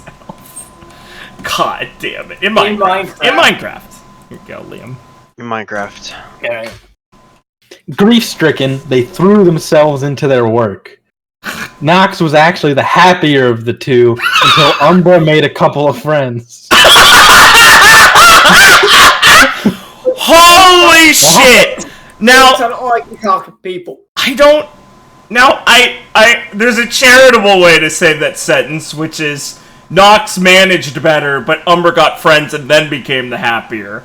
Or there's the way that you read it normally with your brain, which is Nox was happy, then Umber got friends and he got pissed off. So maybe double check to make sure your fucking character doesn't sound like a jealous asshole, because I don't think that's what you meant. Life brightened up, and the two became some of the most famous mercenaries. Yeah. Going by the moniker the Brothers. Awesome! I'm sure that's not being used. Yes! They each assumed a name for solo operations. Yeah. What? Nox took Winter Wolf, or just Winter. Umbra took another rather lengthy name. Which is... Alex, no. Can't be think of one, to be honest. Never told Umbra's name. He just says it's a lengthy name. Awesome. Fucking sick. Fucking awesome. Trust me, I'll think of it later. It's really cool. I'll think of it later. Oh boy, here is the incident. Here is the incident. Ben, you want to pick this up? Oh, the incident. I guess I'll have to be the one to do it. Here you are, sir. Okay. Things continued as such for a time. There was even a moment Nox was captured by some small Grimm cult who inscribed the flame-esque tattoos on him? Yeah! Thinking they'd be a medium to house the soul of a Fenris? Whoa there, buddy! We're just spinning out of control rapidly. Whoa, this shit is just being dropped on your fucking lap. No, stop. You gotta keep going. Trust me, this is great. It didn't, it was meant to house the soul of a Fenris. It didn't. Parentheses, of course it didn't. They were delusional morons. It's still in parentheses, yeah. Still, he puts a period in the middle of his parentheses. Delusional morons with the equivalent of chloroform. I guess he did. I guess he took note that Remnant might not. I guess he actually took note that Remnant might not have chloroform. Okay, and as they attempting to figure out what went wrong, Nox broke free of his cell and killed them all. not with his bare hands. And then Alex comments, "That would be barbaric." Whatever he could get a hold of. The carnage was complete. After he found his weapons, the entire cult, their captive Grimm. Alex then comments, "Grimm die in captivity, though." Everything was slaughtered. This incident caught the eye of a huntsman who was in the area, who reported it. Frankly, it was quite scarring on his mental state. Now, does he mean the huntsman who reported it, or Nox? I assume Nox. I also assume Nox, but the way it's written implies it's the huntsman. So this part is, I mean, obviously amazing, right? Obviously this part's amazing. This is just nonsense. This is hilarious nonsense. This is... It goes to 11 so quickly. So fucking fast. At 11. It is so crazy off the bat. That shit about, the Fenris, just a Grimm cult. This is where he gets his tattoos, even though in the past it kind of referred to him as, doing them to himself as a, as a thing. Just absolutely phenomenal work right here. Thank you for it. But I'm sure you might notice it kind of does sound a little weird, and this is one of those parts in Nox where it wasn't like this in the original version. This got edited. Oh no. I can only leave you right now to wonder, what the fuck do you mean this is the edited version? What was the original? So just let that little seed plant into your mind and grow over the course of the rest of covering Nox, and we'll expand on it when we get to the comments section in the review by the admins. But here you go, Ben. Please go ahead. Yes, let me grab that. Okay. He had gained the interest of the huntsman, who began to track the movements of the mercenary. The man didn't like what he saw. Nox was 15 by then, and the capture hardened him further. It left him with nightmares and several emotional scars. To which Alex replies, "Oh, so this is your breaking point." And quite a good amount of physical ones, some of which were not inflicted by others. Ooh, self-harm! Based! Oh my god, what the fuck? Based! Nox is out there carving... What a brave character! Nox is out there carving "help me" into his arm. Please stop me. He tried to keep these under wraps, taking more and more contracts over the years. The male, which Alex underlines twice, because I'm sure he's screaming. Completing high-risk contracts, some being absolutely horrifying.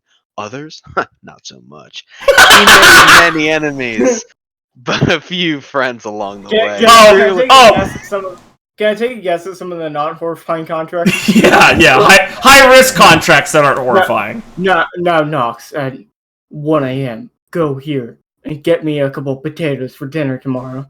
Nox, I require your assistance, escort. We need to pick up some tacos from the side corner, and I'm scared that those gangbangers will come out and kill me. All right, better. We need you to... He killed Lemon. Oh, bro. Sorry.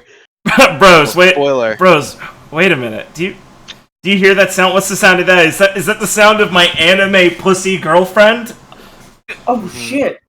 Here we go. And one of the friends he made along the way was one of which was Kasumi Galota, the actress. He was hired to guard her for several sets outside of Vale a year after being taken. He tried to remain professional, but ended up talking and befriending the girl after a few attempts on her life. She was almost a kindred spirit, to which Alex replies, "Does she also enjoy murder?" Afterwards, the two kept in touch as he continued his work. They saw each other at several high-end events, and more often than not, the two would talk. Are we ever gonna see Kasumi? Nope. Why would I? What do you mean? Just thrown in there. In there. Okay, you in the comments listening to this now, you can make Noah and Kasumi. No, they can't. You're telling me you would want to read Kasumi Galato's character? I don't think so. Her and Clara can be best friends. Yeah. Okay. Women. Wait. Hold on. I have to check that. Yeah. Okay. This is just the next one. This is Got so more for me, Hoss. Oh yeah. All right. We're at the end. We're at the final stretch The here. trend continued for 2 years, and then Beacon Academy for Huntsmen and Huntresses managed to track down their location. Parentheses. He thought it was funny. Read amusing. They couldn't find him when. Wait, they couldn't find him when he lived practically on their doorstep. End parentheses. Okay. Eventually, they managed to drag Nox out into a conversation with Professor Ozpin. And Alex responds to what I'm thinking, why? It was frigid, to say the least. Alright. Hey, Liam. Yeah. What killed the dinosaurs?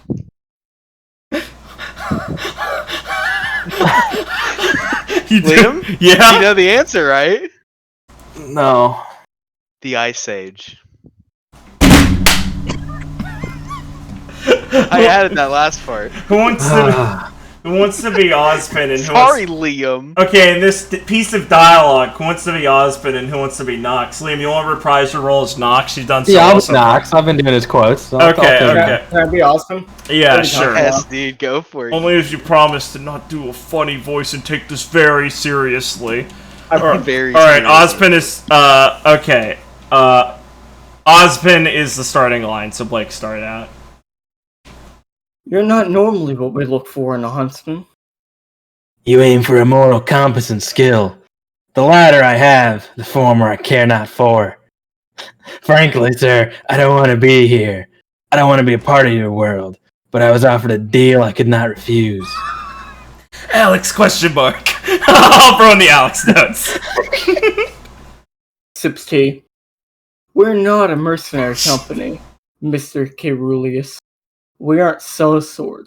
We have morality, standards when dealing with criminals and the darker aspects of society. You do not. Then let me go about my business. The only reason I haven't is the fact that you came highly recommended. Underlined. I don't like this, but I will let you in. But rest assured, we will be watching. Dot. I accept. Just like, this is where the backstory ends. Like, I love this conversation. I love Nox's backstory. There's so many questions I have. So much of this seems just like coming out right away, like diary. Like, this guy wrote a lot, but man, he did not link this shit together at all. This whole conversation of like, you came recommended, I need you to be my fucking guy. You're my top guy, Nox. Like, and then Nox being like, yeah, I'm in. Just confounds me. He hates academics! Oh, fuck. Okay, so we are now done with Nox's fucking history. We are going to briefly cover Nox's relations. I will go through these with you all. Real fucking lickety-split. We, of course, have Umbra Sylvae, adopted younger brother, also mercenary. Polar opposite of Nox in terms of personality and combat preferences. Talkative, friendly, uses bow in combat. Nox is protective of him, to a point where he's a liability in some cases. Borealis, father figure of the three. Trained the brothers and introduced them to the mercenary world. Former huntsman turned mercenary, currently deceased. I don't know what currently means, but alright. You can just say forever. Cobalt, 28-year-old bartender, ex-military, with a skill at dust manipulation. Designed and had the brothers make their weapons. Also knowledge of medical herbs and prepares remedies for Nox. Currently alive. Alright, here's Tiani Musk. Awful name. His girlfriend in the DATN RP series. Yeah, pussy! He respects the girl greatly, but finds her a bit naive. Bro, it's naive! Naive! He has learned to relax and be affectionate around her, teasing and making jokes, having sarcasm with no bite. Though sometimes he falls into his old habits, which he always regretful of. If someone hurts her, he will go out of his way to harm them. Then there's another one of his teammates, Messer Danum. Please note that none of these guys' names work for Team Vine at all. Just What? yeah, think of Messer Danum. These yeah, right? Why the fuck is this team named Vine then? Because this is his old team. He never updated his team with it. This is his old team. We're gonna cover them in a second here. But then, okay, so there's Messer. Sorry, I lost my place here. Right, yeah. There's Messer Danum, his team leader. Nox shares a closer relationship with Messer than anyone else on his team. He's earned his respect in more ways than one. Junior Ozolon. There's just another character RWBY called Junior. There's so many names, guys. Come on. Team member, nearly no more, no less. Has grown on Nox slightly, enough that Nox will help him out in a tight spot, but otherwise little interaction. Awesome. I don't know that guy. Little interaction with Felix. Yeah. Crimal. Crimal. Crimal. Yeah, come on, guys. I'm playing FF14. We have to go stop the Crimals. Crimals. Mason. Shares a lukewarm... This is his last teammate. Shares a lukewarm acquaintance relationship at most. Nox doesn't care nor dislike Crimal. He's just someone he has to work with. So, as I pointed out, astute listeners would notice that none of those names could ever possibly make Team Vine. This is because at one point Nox was on a different team. Nox was on the legendary Team Damn! Pictured here. Oh no! Damn. What? Legendary. Literally legendary. Inspired the RWBY game. Yeah. Look at this dude's forehead. Look at the dude's head. Look at the top of his head. They also have an updated version with the slightly better art. That guy on the left is just a trace of a Yu-Gi-Oh character. I feel it. That guy on the left is a trace of a The World Ends With You character. Wow. Right. Hold on. Yeah. Who's your favorite?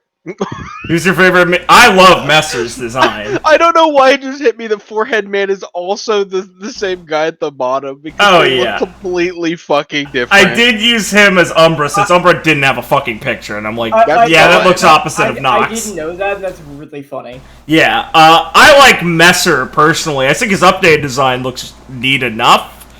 Yeah. If now these guys, the Antichrist thing was kind of weird. I'm glad he cut it for the final model.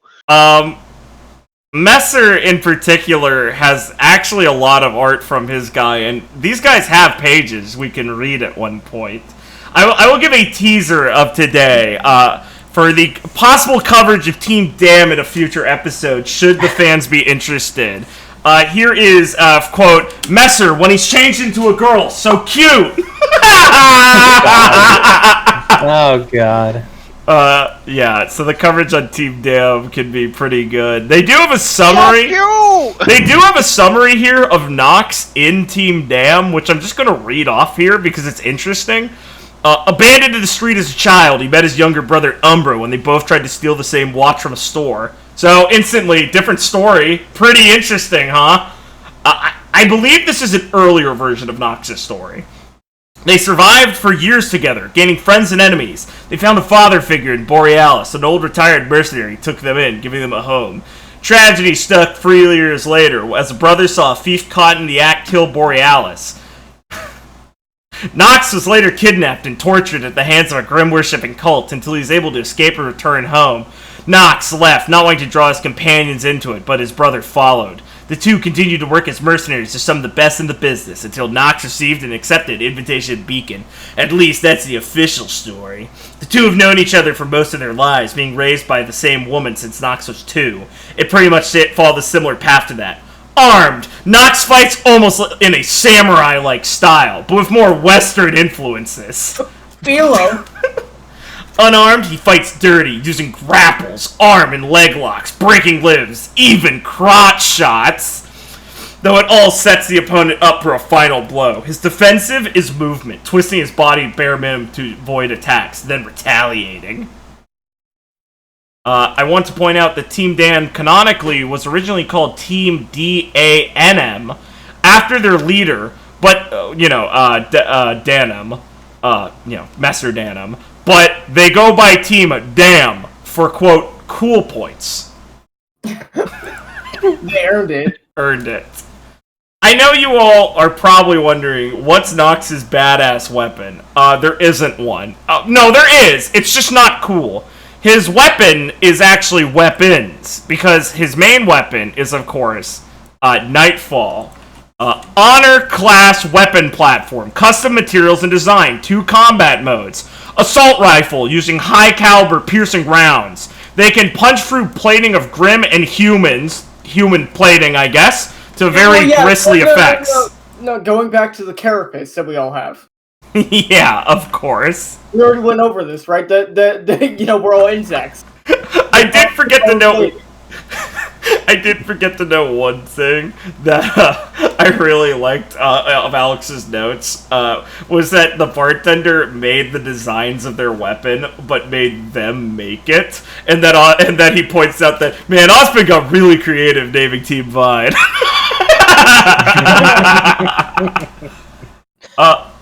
But yeah, Nightfall's really lame. We've talked about lame RWBY weapons. Nightfall is not really explained how it looks. There's a shitty picture of a rifle here that you'll be seeing, but besides that, it's just like it's got a rifle form that's an assault rifle. So I don't really understand what he meant by like I have bad close or far range shooting capabilities.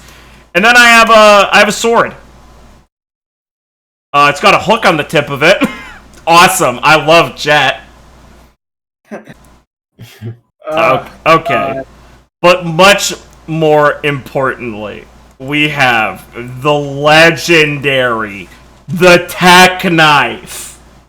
I love the Tech Knife. The Tech Knife, straight, 12-inch double-edged dagger with serrations along the backside for 6 inches. A small hook towards this tip that allows for more severe lacerations. Because I guess even the fucking knife has a fucking tipped blade. God, why? A small sonic emitter creates vibrations down the blade, further increasing the damage. Essentially... Vibrations. That's a gun blade. Essentially what happens, once again he's doing this vague shit, is that the vibrations are insanely fast, allowing for the cut to widen. The blade is in 3 portions, 2 outer edges coming in at an angle, and then a central just between them. The central blade vibrates to increase cutting. Also balanced for throwing? Very proficient with this weapon. How the fuck do you throw a vibro blade? I have no idea what like, this thing is insane. I fucking love the Tech Knife. That's because he's fucking Tonfa. What the fuck? Okay, here. Let's see. Who wants to talk about his cool armor? Ben loves talking about armor. Armor? He's a plate mail. He literally... He has plate mail. Really? Do you want me to talk about the armor? Please, briefly. I can pick it up if you don't want to, Ben. I got it, you... You know what? It's fine. It's fine. We will talk after the podcast. Ooh, watch it. Ooh, watch it. Alright. So for his armor, as we talked about before, he wears bracers. These are not just any bracers. These are rune-inscribed bracers. That means they have runes on them. He has magic, people. Oh, wait, I'm sorry, I misread that. It says it's just made from a high-grade metal. With soft leather underneath to prevent chafing. Hey, pretty cool. Nice, dude! And that's all there is. I don't even know why they've Gotta watch out. Gotta talk about those fucking runic braces. Hey, do you want to talk about like how it has like dust in it? Like, no, it doesn't chafe. Oh, thank fucking God. That's how I'm gonna describe the next thing I give Felix. Yeah, of course. Okay, he's wearing a purple hoodie. He's got pants on that don't chafe. He threw some gold bond on. I start describing a character's out. Describe Felix's morning routine of like, throwing some baby powder on himself. What if I came in and I described a character as, yeah, they're wearing pants, they chafe. They're wearing pants, you could tell they're chafing his balls. Because how they're walking, you can tell it's clearly chafing him. Hey Felix, you got any gold bond? I'm dying here, Felix. Fucking help a man out. I didn't think we'd be marching out here that long. I thought they were kidding when they said we're going out for the day. Alright, what about knight armor, his secondary outfit? We have to talk about the knight armor. And yes, as in night, as in the darkness of the night. Alright, the pieces are as follows. Mask. Chestplate. Shoulder guard. Gauntlets. Armored leggings. And boots. I guess they chafe because he didn't say they don't. Yeah, exactly. It's just like I said. If a character doesn't say they hate rape, they're neutral at least to it. Yes.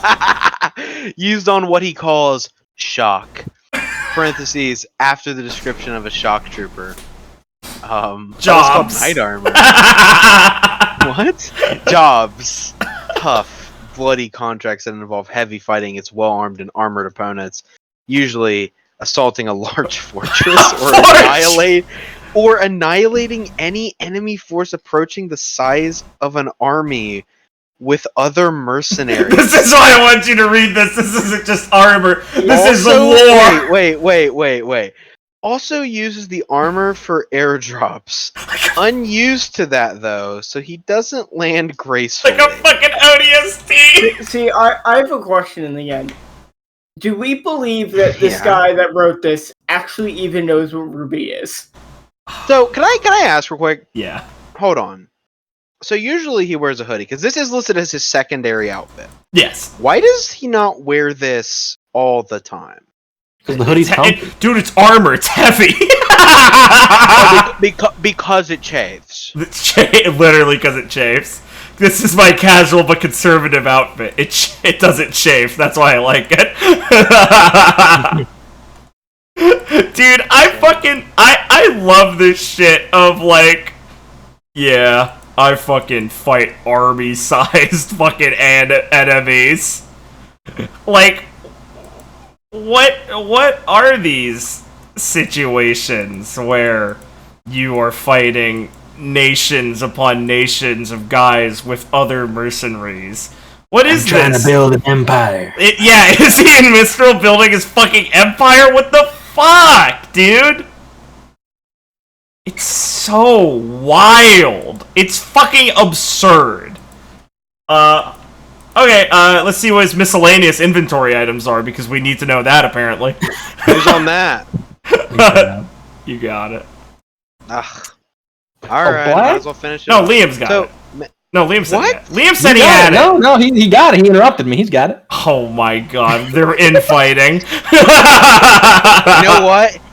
Guess what, guys? Liam's not going to be on the next RWBY episode. Featuring Lum, the replacement for Liam. I didn't mean the podcast. I mean the next RWBY episode. Yeah, I think that's a Watch it. fucking given. What do you mean? I'll jump in while you guys are fucking recording. That's You should have when I told you to. Shut the fuck up. Are you guys recording? No, Dude, he got so mad at that. Come on, let's get this show on the road. Miscellaneous. He misspelled that, by the way. Yeah. A black, white, and blue backpack. Hey. Which stores his laptop. Oh, cool. He has porn. Survival gear and a wooden flute of Celtic-esque design. His brother gave him. Ooh. The backpack is durable, though it will not survive a serious combating situation. Okay, cool. Yeah, I didn't think it was made out of Kevlar. The laptop is just that, a laptop. Nox uses it to receive contracts, study sheet music, and play simple games. Dude, I fucking love... Dude, this maze game fucking rules. God, I love coolmathgame.com. I fucking love Minesweeper. He is a fan of chess. Oddly enough, to which Alex puts a question mark, like, why is it odd? What the fuck? Alright, the flute is made of white wood, inscribed with 4 screen symbols. To which Alex responds, sounds Celtic! A quote is written on the side, inscribed by Umbra, brothers in arms, brothers in life. It is a simple thing, made to remind the merc of his younger brother. God fucking damn it. Nox has a heavily modified car. It's a dark blue with a black-green sheen to it. It's reinforced to be bulletproof, up to standard military-grade assault rifle. With extreme weather conditioned materials, it has a DNA thumbprint unlock and startup sequence? What? Wait. Don't get me wrong, this came out before FF15. It must have. It did. It did. Oh, yeah. Oh, So they 100%. ripped him off. This is in, like, 2014, man. God. Come on, Square Enix. Yeah, it's Honestly. fucked up, guys. Alright, okay, hold on. More than enough trunk space, and the tires have some serious grip. Awesome! All in all, it ran in the equivalent of $400,000. Cool. A significant, A a significant dent in his savings. Yeah. When did he buy this? Oh my Like, god! what Stop! age? Stop! Now, Then guys, he we find puts one of his splurges. It was the car. Note: not really used in combat sequences, just to get around. Wouldn't want it to be overpowered. Wouldn't want it to be too strong, dude. Here's the thing. Why? What do you mean? Here's my thing. he's a mercenary, right? He's very good at his job. Yeah, I think that's fair to say. Okay. Yeah. So why does $400,000 should be nothing to a professional contract killer? Like, I'm sorry, Right? but I cannot wrap my head around that $400,000 would be a lot to a professional going on 10 plus years. Going on contract sorties. killer. Going on, like, he goes, and not to mention, he said he goes on really dangerous ones, so they probably pay more, right? He Right? sucked at haggling. Maybe. Like, Maybe he sucked at haggling. Yeah, maybe. Maybe Borealis died before we taught him, like, what the prices are. Yeah, he only taught Umbra that, and when Umbra's not around, he's just getting scammed. Like a hopeless fucking idiot. I mean, Yeah, Umbra did go $200. I'll kill an army for that one. Umbra did go in the non-lethal mission. Yeah. He just Umbra. doesn't want to overcharge. He's a nice guy. Yeah, it sets a bad precedent to charge too much for this shit. Here we go into the combat section. Jesus Christ. There's some relevancy here, don't worry. Anyone feel free to pick this one up. You want me to? Oh, Like, you want to step in? yeah, I haven't done one of these in a while. Oh god, okay, hold on. Oh, sorry, I didn't see. Okay. Yeah, I'm just posting no, here. I didn't see all the ones. Don't worry, just go for it. Yeah, okay. Combat overview. A combination of wanting to protect his brother and Borealis forcing him to study anatomy. Oh god, Alex comments. See, this is the rape theory! It's true, bros! Ensured Nox practice how to disable any opponent quickly and decisively. When armed and unarmed, his blows are always aimed to cripple or kill. Any method of fighting is practically acceptable, ranging from standard fight regulations to street-level brawls. Groin shots and slamming an opponent into scenery are commonly used, like a fucking context kill from fucking Yakuza. Yeah, heat action. Like, come on, man. Leaving him in slight handicap during any type of regulated duel. A lifetime of fighting without aura has honed his reflexes to where he normally walks and fights without a scratch. What? What? He has no aura. A lifetime of fighting without aura. Huh. This is just dropping like a fucking big fucking Like a bomb. plot point Just at the end. what the fuck? Just what do you fucking mean? Like, okay, I'm gonna allow me to read the weapon section on how he fights. Weapon in melee. Nightfall. Nox will mainly use this with 1 or 2 hands. Awesome. Just nothing. He does anything sometimes. Almost all. Sometimes he drops on the ground doing Butterfingers. Sometimes he wiggles around. Almost all of his style is used with avoiding any attack. So he steps in first, question mark. One hand is normally slashes or stabs from some sort of mobile or standing position, aimed for vitals or crippling area. Then he fights. This literally said nothing. Now he fights with Nightfall and Tech Knife, dual wielding. Here, he normally parries with one and strikes with the other, or goes in with a horizontal slash from both sides. It's an offensive, defensive style, relying on the opponent slipping up and then capitalizing on it. Either with them attacking him, or attacking them. A single misstep could be the end. Sorry, a single misstep could spell the end of your life. He's fighting you now. Written by Alex.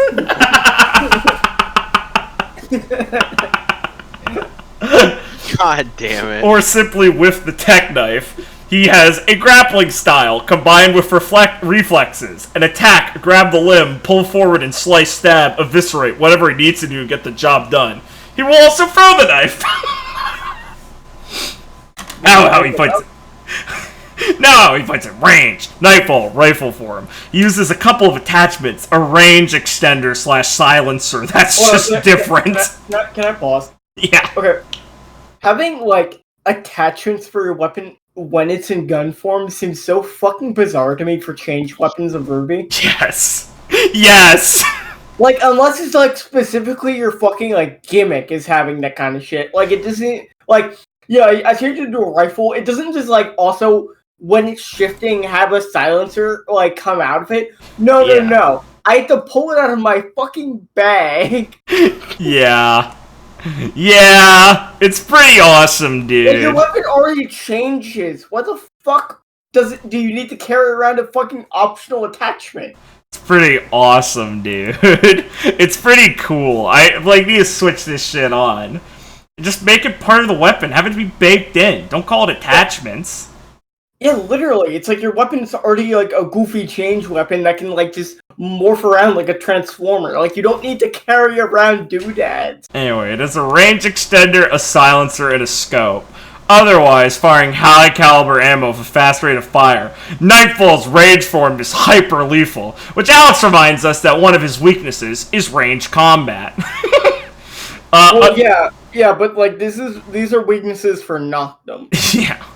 Unfortunately, large caliber plus high rate of fire does tend to give out kickback, but he negates this with burst by fire or single shot. Altogether, his style is cover and shoot, relying on misdirection and confusion. Yeah, it has like a weakness, but thankfully it mitigates it, so it's not actually a thing. Yeah, it's fucking awesome, dude. I'm based. Basic. See, like, Lee's weakness is, like, her lack of strength because she's a dex character, but Lee mitigates this by transforming. Yeah, it's awesome. Aura. Awesome segment here, bros. He also had no usable aura, meaning no regeneration or protection, hence the scars, parentheses. We're so far in, and we're finally talking about this officially. For a lot of Nox's story, he didn't have aura. What the fuck are you talking about? Writing a story about like any RWBY character, because obviously they're going to be related to being a huntsman in some regard. Okay, I think them not having aura for a significant part of their life would probably be one of the most important things to discuss. It really is just, like, baffling misunderstanding. Like, Jean existing really fucking confused people, I guess. Jean not having aura right away, because Jean wasn't combat trained at all. But people are just like, I guess you could just not have it. Yeah, this is like, literally the thing that makes me think, like, he has such a little view of the setting at all, and, like, did not understand anything about the low amount of episodes he did see. Yeah. Alright, I got a theory. Yeah, let's hear it. This was his D&D 5e rogue backstory, and then he put it into RWBY. I think you mean his Pathfinder rogue, given the timing. Well, anybody can make a shitty, edgy character. It just, in RWBY's setting, it makes you pull up some questions like, what do you mean? Yeah, how are you this badass? God, we're getting into the dangerous territory of Nox quotes here. Okay. So, wounds that when the regular hunter was shaken off did damage to him, which means he had to be better than the opposition in some huntsmen, at least in reaction time, to develop his style around a don't let them hit you mentality. Okay, let me point out. Now, in the setting, aura is really fucking strong. Yeah, this is really probably strong. Aura makes you good at so many, like, everything physical related more than a person without aura. This is early enough that I wonder if people just really didn't understand the concepts or if they weren't actually detailed enough. Like, 2014 is really early in RWBY's lifestyle. See, what's really funny is, like... Cycle. Yeah, what? Like, so Nox was wrong for most of RWBY, but actually now in modern RWBY, he seems less weird. He is more acceptable because right. Aura gets knocked away from a single slap to the face, so it's not actually as egregious now, which is funny. You're right. You're fucking right. Yeah, and in case anyone needs it, 2014 is basically Volume 2 has just come out in 2014, so this is the time we're thinking of. Yeah, but like you have like the Raven fight. No, you have Where shit. they're like running and jumping like The Nevermore. meters. Yeah, you have an understanding that you should realize that Aura is powering things by now. Yeah, it's completely fucking insane. It's insane that he thinks, well, I'll just make my character be better than that, so when he gets Aura, he's badass. Yeah, it's so like small brain thinking of like they're like really strong. Well, I'll be even stronger. Not thinking about like, okay. It's a very No. epic base shonen quote of just nothingness. Just be better, you little mouth. Like, yeah, no, they've just been training with Aura while you haven't, so they've just been stronger than you always. No! No, but I can be strong. Like, if I get really strong by doing push-up, by doing like curls without weights, then when I do weights, I'll be really strong. It's like One Punch Man. He thought it would work that way. If I just do this shit, I'll get super powered later. It's fucking insane. God, one stole from this guy too, so everyone's stealing from him. I know, he's such a treasure trove. In truth, it was just locked down. He knew about it, but never had a chance or information on how to unlock it. What does lockdown mean? I think he just means his ore was locked. It's a very retarded way to write it, though. When he entered Beacon, though, Nox did unlock it, which he hated trying to do. So he does use it. He just doesn't have a very durable aura. Okay. I'm gonna try and summarize his semblance, because it's really... It's a lot. Okay, semblance, chill. Nox's semblance allows him to manipulate the speed at which specific molecules vibrate in a negative way. That's Heat, stupid. allow me to have a high schooler explain to me a scientific discussion. Heat is simply energy generated from moving particles. Wrong immediately, let's go. And thus... I feel like I just read something about vibration. What was that? Shut up. And thus, when he slows them down, generates an absence of heat. I am 12. I'm dying thinking I about can't this. generate the absence of something. That doesn't make any sense. Liam, heat is just molecules going fast, so he slowed them down, so they're cold. Is this related to like the void dust that I hear about? Shut the fuck up. Using Aura, Nox can condense water molecules down into ice. That's just not what you described before. Into ice. The Aura itself strengthening it as long as it's attached to him. Using more manipulation, which is a great sentence, Noctum can shape the ice. Gauntlets, blades, so on, so forth. So on, so forth? That's not the way you use that in a sentence.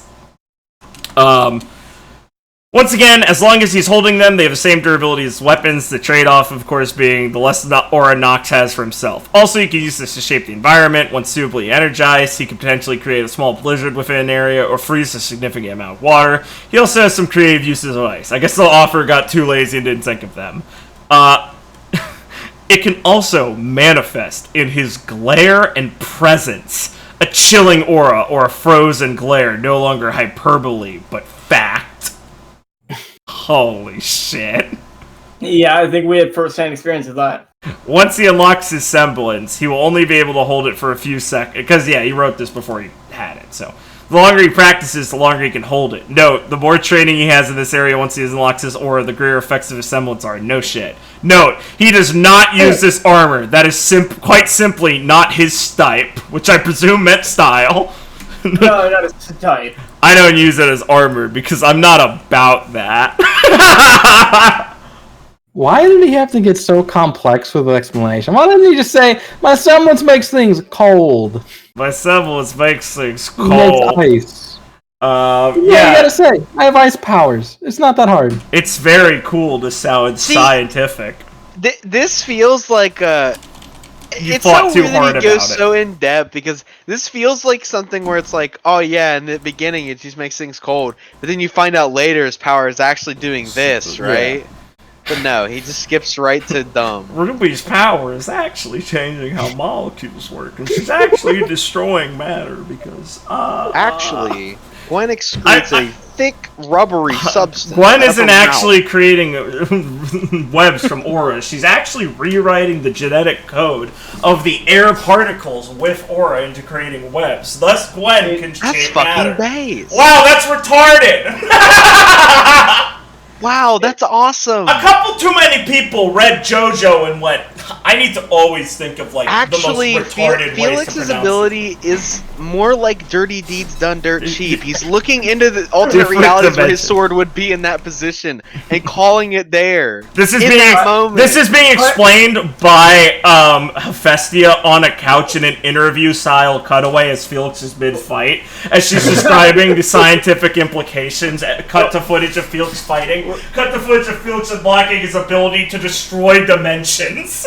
Well, you see, Clara doesn't make herself harder. She makes everything else Softer. I made it softer. so they don't hit her as hard. Viridian isn't actually making birds. Viridian is revealing that the world itself is actually made of phantasmal spectrals of birds, and that the senses we all think we have is actually human brains only working at 1% of their capability. See, if you use the full percent of your brain, you'd be able to see out of the eyes of these spectral imaginations. I'm surprised he didn't bring in the whole thing about, like, and, like, start talking about how Nox has unlocked the more useful brain. I know, right? Oh, don't worry, that's in previous iterations. Yeah. You're fucking with me, right? Only a little bit. Here, we're basically at the end. This is the last part. Get ready. I am going to give Liam the gift as he started and ended this, the trivia section of Nox. Please. Oh, yeah, the trivia! Yeah! Trivia. As everyone knows, on the RWBY Fanon wiki, the trivia sections are always the fucking best. I'd like to note, the reason in my game I have trivia in all the bios is specifically because of this. Yeah, that's what started this joke. This is why I add trivia for all my characters, because unironically, I think it's actually really base. And, like, it can be really funny when it's done. Oh, yeah. Let's see it done right here. Shut the fuck up. Liam is now banned. Let's see it done. Wait. Speaking of good trivia. Alright, trivia. Nox can actually dance, and has more musical talent than most would give him credit for. See, it came back, bros. Music elaborated. He also can vaguely dance, and has vague credit for music. Putting the gun in my mouth in my Minecraft server. Wait, where'd the girl go? Shut up, dude. She was mentioned once. I just realized. Yeah, that actress wasn't even his real GF. That's just another person that's mentioned for some reason. Man, Birdie should have talked to her more. Oh, yeah, awesome. Continue. Alright, trivia. I know the mercenary thing is overdone, but, well, freedom, man. Freedom. To which Alex responds by putting a gigantic question mark. What the fuck does that mean? It's not even a trivia, that's an offer note. Freedom, man. Freedom. Are you not free if you're not a mercenary? Yeah, dude, you're not your own man. You're not your own man if you're not Ronin like Nox is. Aren't you like doing jobs for other people?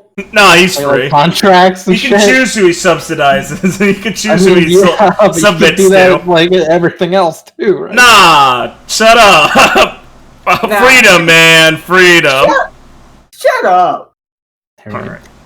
And I've noticed something. This is just him talking. This is just awful. These are just awful. Like afterwards. And I've noticed something. People always go for the shotgun, sniper rifle, pistol, or rocket launcher. I've yet to see anyone do anything with an assault rifle. Ergo, Nox has an assault rifle. I refuse to believe him. What do you You know mean? what? I haven't seen anyone still do anything with an assault rifle. Anything interesting. You can't just give your character an assault rifle. That's boring. Look how well it turned out. What's Nightfall? It's just an assault rifle. Well, does it look like a weird one because it's part sword? No. Oh, okay. An assault rifle is just boring. It's a very workhorse weapon. Yeah, it's just basic. It's like what you just give like a generic soldier. It's the Like sword all the of generic guns. soldiers in RWBY have. It's the sword of guns. Like, at least Gwen has, like, an LMG. Exactly. Yeah, it's a like you chain. need like you need like either a heavy machine gun or like a submachine gun. You know. Yeah, you Yeah. need something Like- spicy. Yeah, you need it because RWBY is all about like what's the word? Flare. Flamboyance isn't the word. Flair. Funky. Yeah, being funky. It's And like, a sniper rifle, a big shotgun, that's all That's all out there. exactly. Giving Whereas a character in an the assault Fall- rifle would say something about the character, that they have a very practical, standardized weapon. But it doesn't say anything about Nox, because he didn't choose to do that. He's just like, absolutely capable of assault rifles, which is also, I don't believe. I just don't think he's ever looked for anyone on this wiki. Okay. Fucking retarded. Alright. Awesome offer note.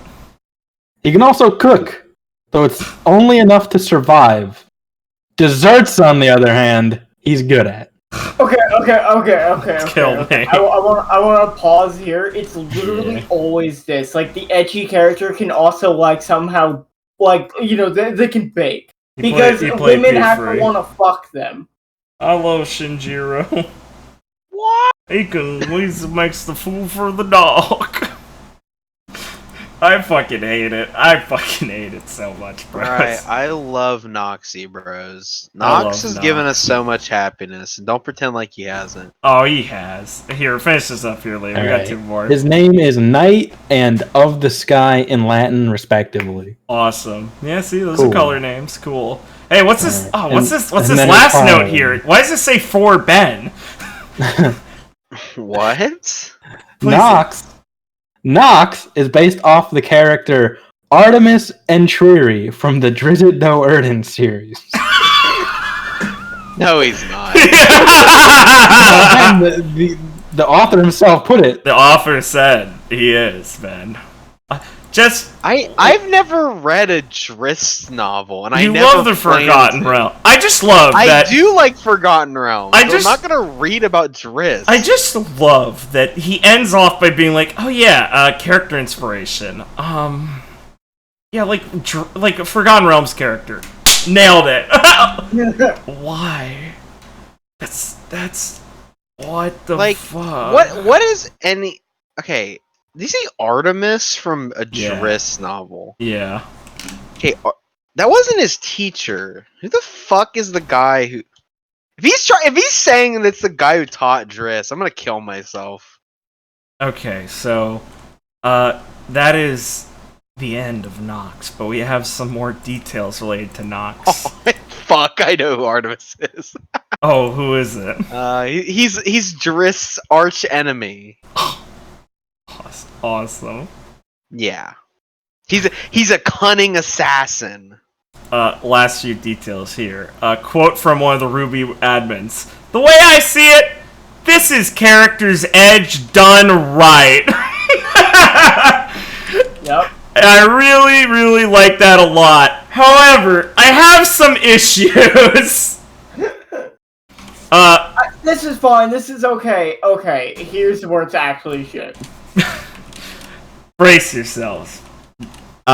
Besides a minor arsenal change and the removal of the dark/grim mode, this original character has been accepted by the admins of the RWBY Fanon wiki and will be added to the accepted character categories. So now we're gonna go back to Nox. Noctum Ambrosious Caeruleus, age 17, gender male, race human, but with a rather ... demonic twist. What would it be? Music theme, Wretched and Divine, Black Veil Brides. Quotes, "Are you done talking? There isn't any way, shape, or form you can get out of this. The fact is, you're gonna die, so shut up and deal with it." This is an older version of Nox that was altered because there needs to be alterations all over the fucking place in this goddamn character. Now, there's some things that have remained, But we're going to talk about something really epic here. Alright, so originally, Nox had an extra function. Are you guys familiar with a little game series called Devil May Cry?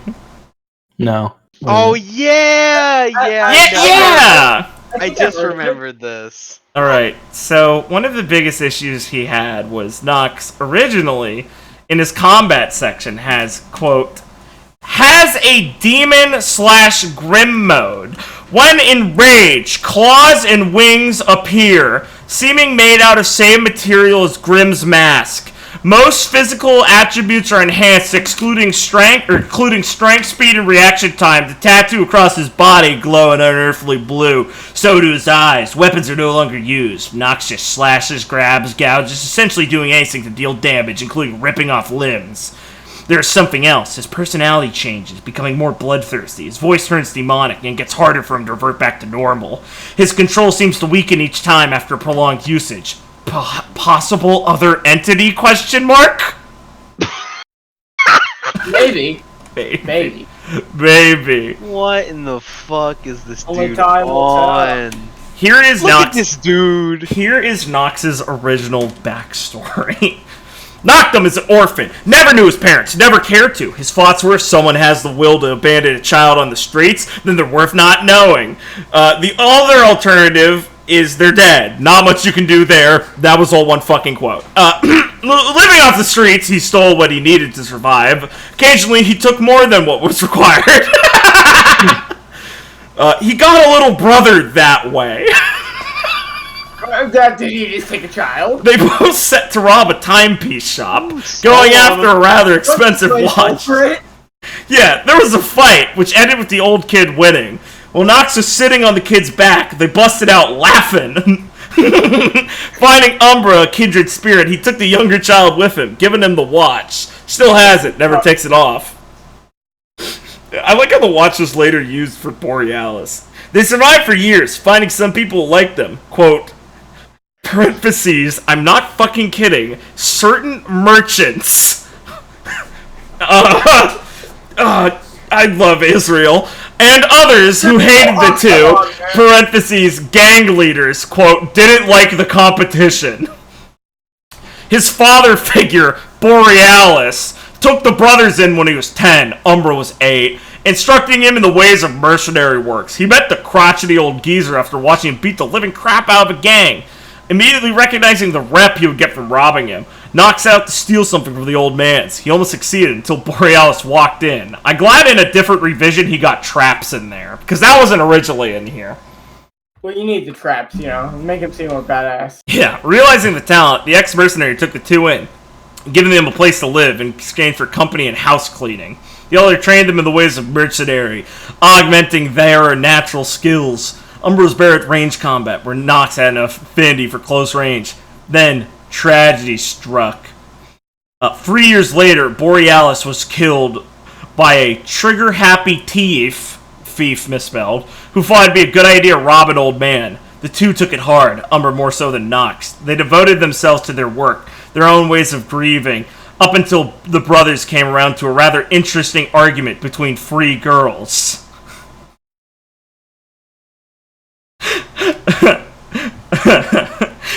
He split up the altercation between the sisters and the Ice Queen. Quote, props to whoever figures out these free quotes.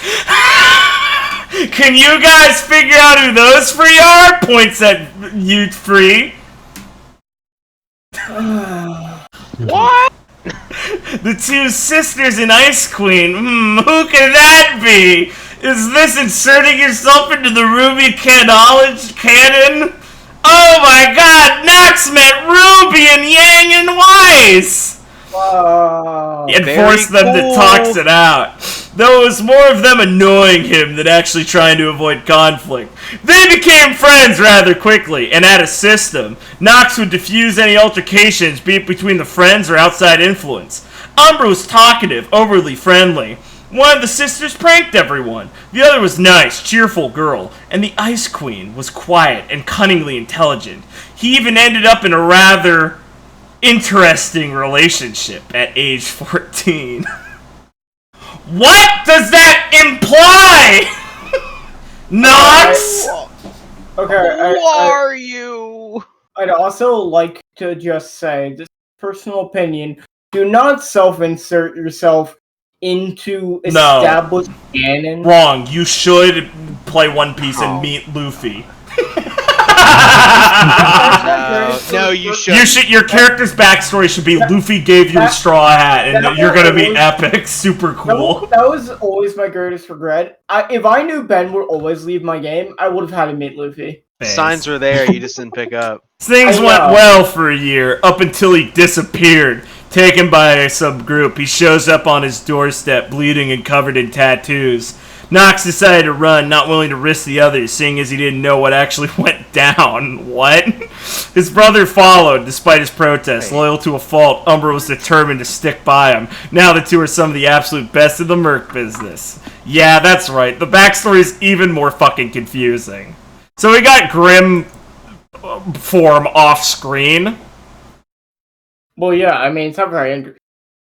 Here, some more quotes from older versions of Nock. Music theme, Life Reset button, Gummy, and One Step Closer by Linkin Park.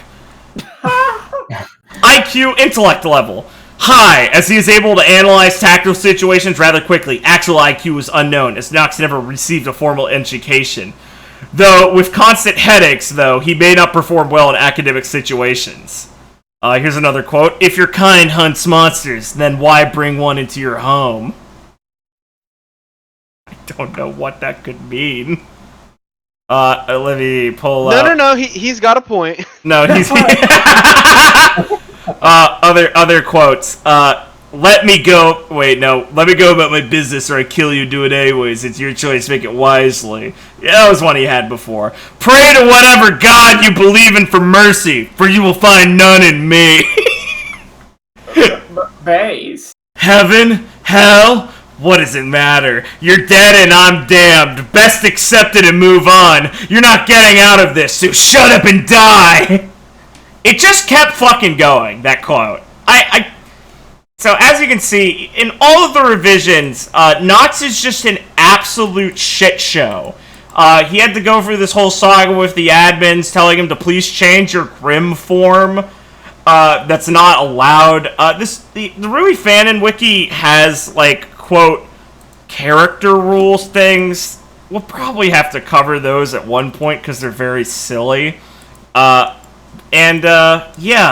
only thing I have left to say is that there's one more detail that we have to take notice here to wrap things all up. Final thing from the admin. Congrats on being the OC of the month! Yeah!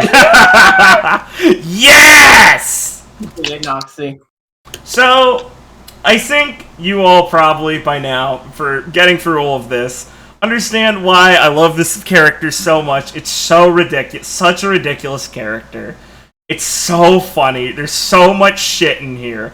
And you really got a taste for why the RWBY Fanon wiki is incredible. It's great. I can sit here and skip through and read through shit for hours. Hours upon end. This shit is amazing. Any final thoughts on this and Nox himself, guys?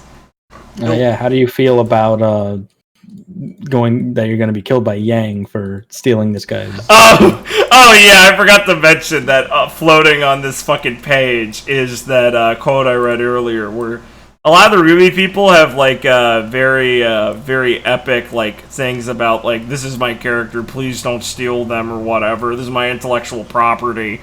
I guess my fan character is my intellectual property, and that one is flavored a little bit. This character is my intellectual property. Also, he's Dante. Also, he's Dante and Dritz the Erdin character and whatever. Also, he's Dritz. This guy really likes God Eater. In case you couldn't tell, also. Nox. All in all, it's a very complex individual. I'll say again. I'll reiterate. It's a great character. I think he's the perfect harbinger to bring the Supernova Safari into our forays into the RWBY Fanon wiki.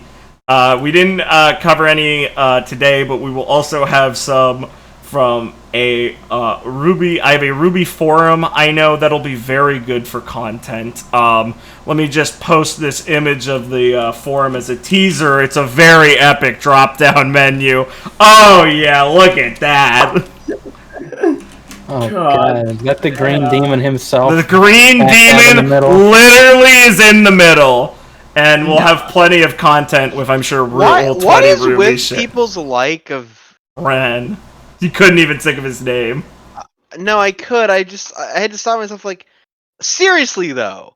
No, look, I don't hate Ren. I think honestly, I like his semblance. I think it's cool, but yeah, I don't like. Why have like a whole thing around Ren of all people? It's very awesome. Is all I can say. I just don't get it. So Love yeah, Monty. yeah, fair. I guess. I love that Monty was like, I guess I'll voice him. They told him to Honestly, voice Ren. yeah, I guess that is it, right? It's probably that. It's funny to me that Monty just kind of was like, I guess I'll voice him fine. He wasn't like designed him to be voiced by him. Yeah. They just said, Monty, in Rooster Teeth fashion, like, we all just gotta get like my neighbor to voice things, right, guys? Monty's like, yeah, leading to yeah, an interesting performance. His talents lay elsewhere, I'll say. his talents are mainly, yeah, being a good fight guy. Well, it looks like we are getting out of the wilderness today, everyone, and I hope you've enjoyed this. Look forward to these episodes in the future. We've got some quality content, even after the good old Eddie mine has dried up, the well. And don't worry, we will be back for Season 2, the Grimm Campaign, within time. In fact, I believe we will be covering the Grimm Campaign Season 2, Episodes 1 and 2 for next week. For all you listeners, if you want to stop back in to see how it's going, Volume 2's first episode, for some reason, is also available. They make it free to listen to. So, hey, you could check in for the first episode if you want to subject yourself to it. No cost. Go for it. Really dip your toes in again and get scared. Yeah, so I believe that is it, unless anyone else has any final thoughts. No, I'm good. I love Nox. Look, Nox is honestly, I'm just gonna say it. Nox is a very inspirational character. Unironically, He is something that I remember looking back on and just going, "Holy shit, this is perfect." Yeah. He doesn't like, God, the amount of shit from Nox that we quote so often, it's ridiculous. Like him not like having to designate your character not liking rape. I mean, how can you not find that funny? having like 4 different parents who die, like parental figures who die or it's you so lose. fucking funny. All How his could edgy you not laugh at this shit? Like this, unlike Eddie, who I just like seethe when I listen to like terrible Grimm Campaign stuff, I smile this shit. This shit makes me so happy to read.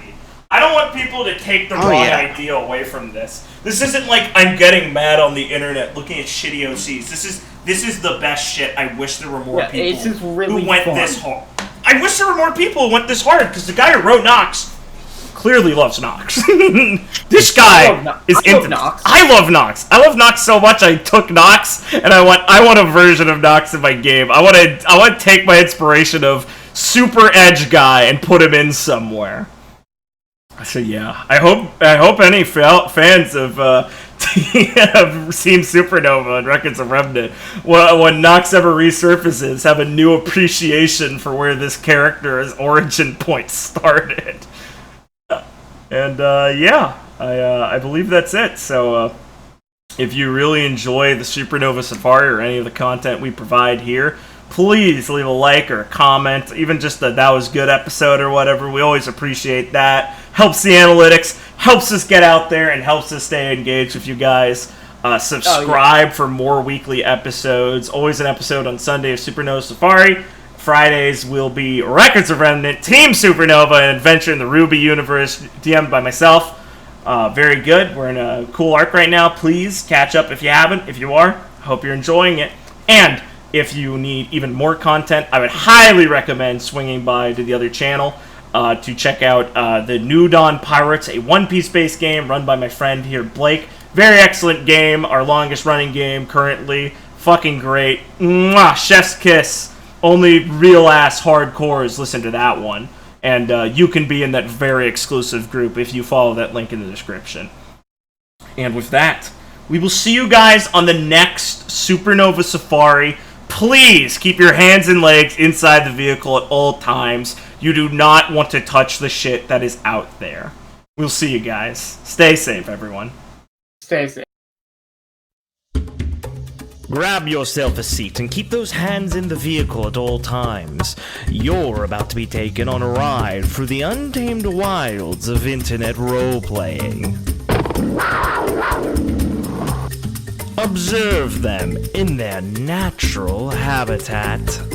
So you head out. You know So that would be you- funny. I didn't know there'd be consequences.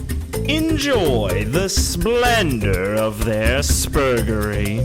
Felix, who is the lion fauna, And feast your eyes upon the questionable creations of internet randoms. Actually, I've never DM'd before.